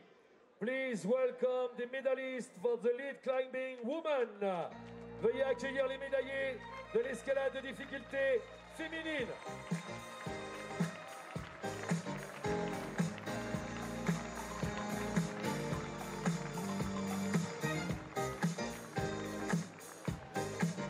Bronze medal representing Belgium. Médaille de bronze représentant la Belgique, Anna Verhoeven.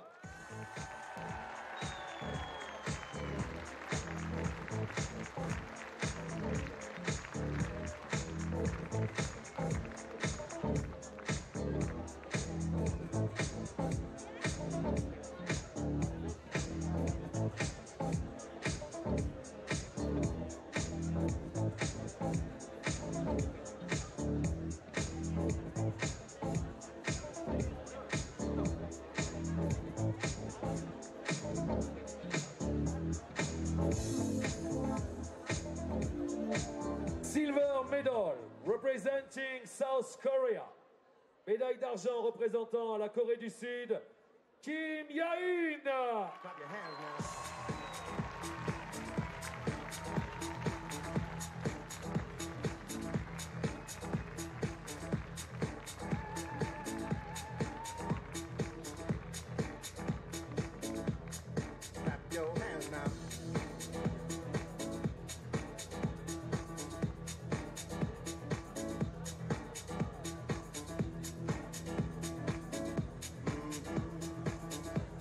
Gold medal and winner of the Chamonix FFC Lead World Cup 2017 representing Slovenia. Médaille d'or et vainqueur de la Coupe du Monde de difficulté de Chamonix 2017 représentant la Slovénie, Janja Gabreta.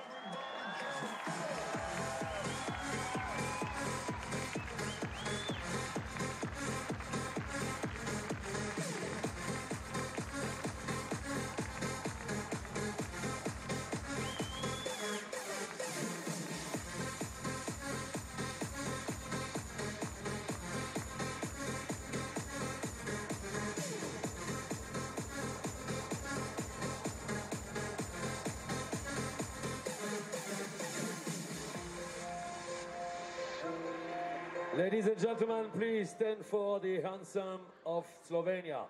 Mesdames et messieurs, veuillez accueillir l'hymne national de Slovénie.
Ladies and gentlemen, the World Cup medalistes, mesdames et messieurs, les vainqueurs de la Coupe du Monde, Janja Gabreta, Anna Verhoeven et Kim Ya-in.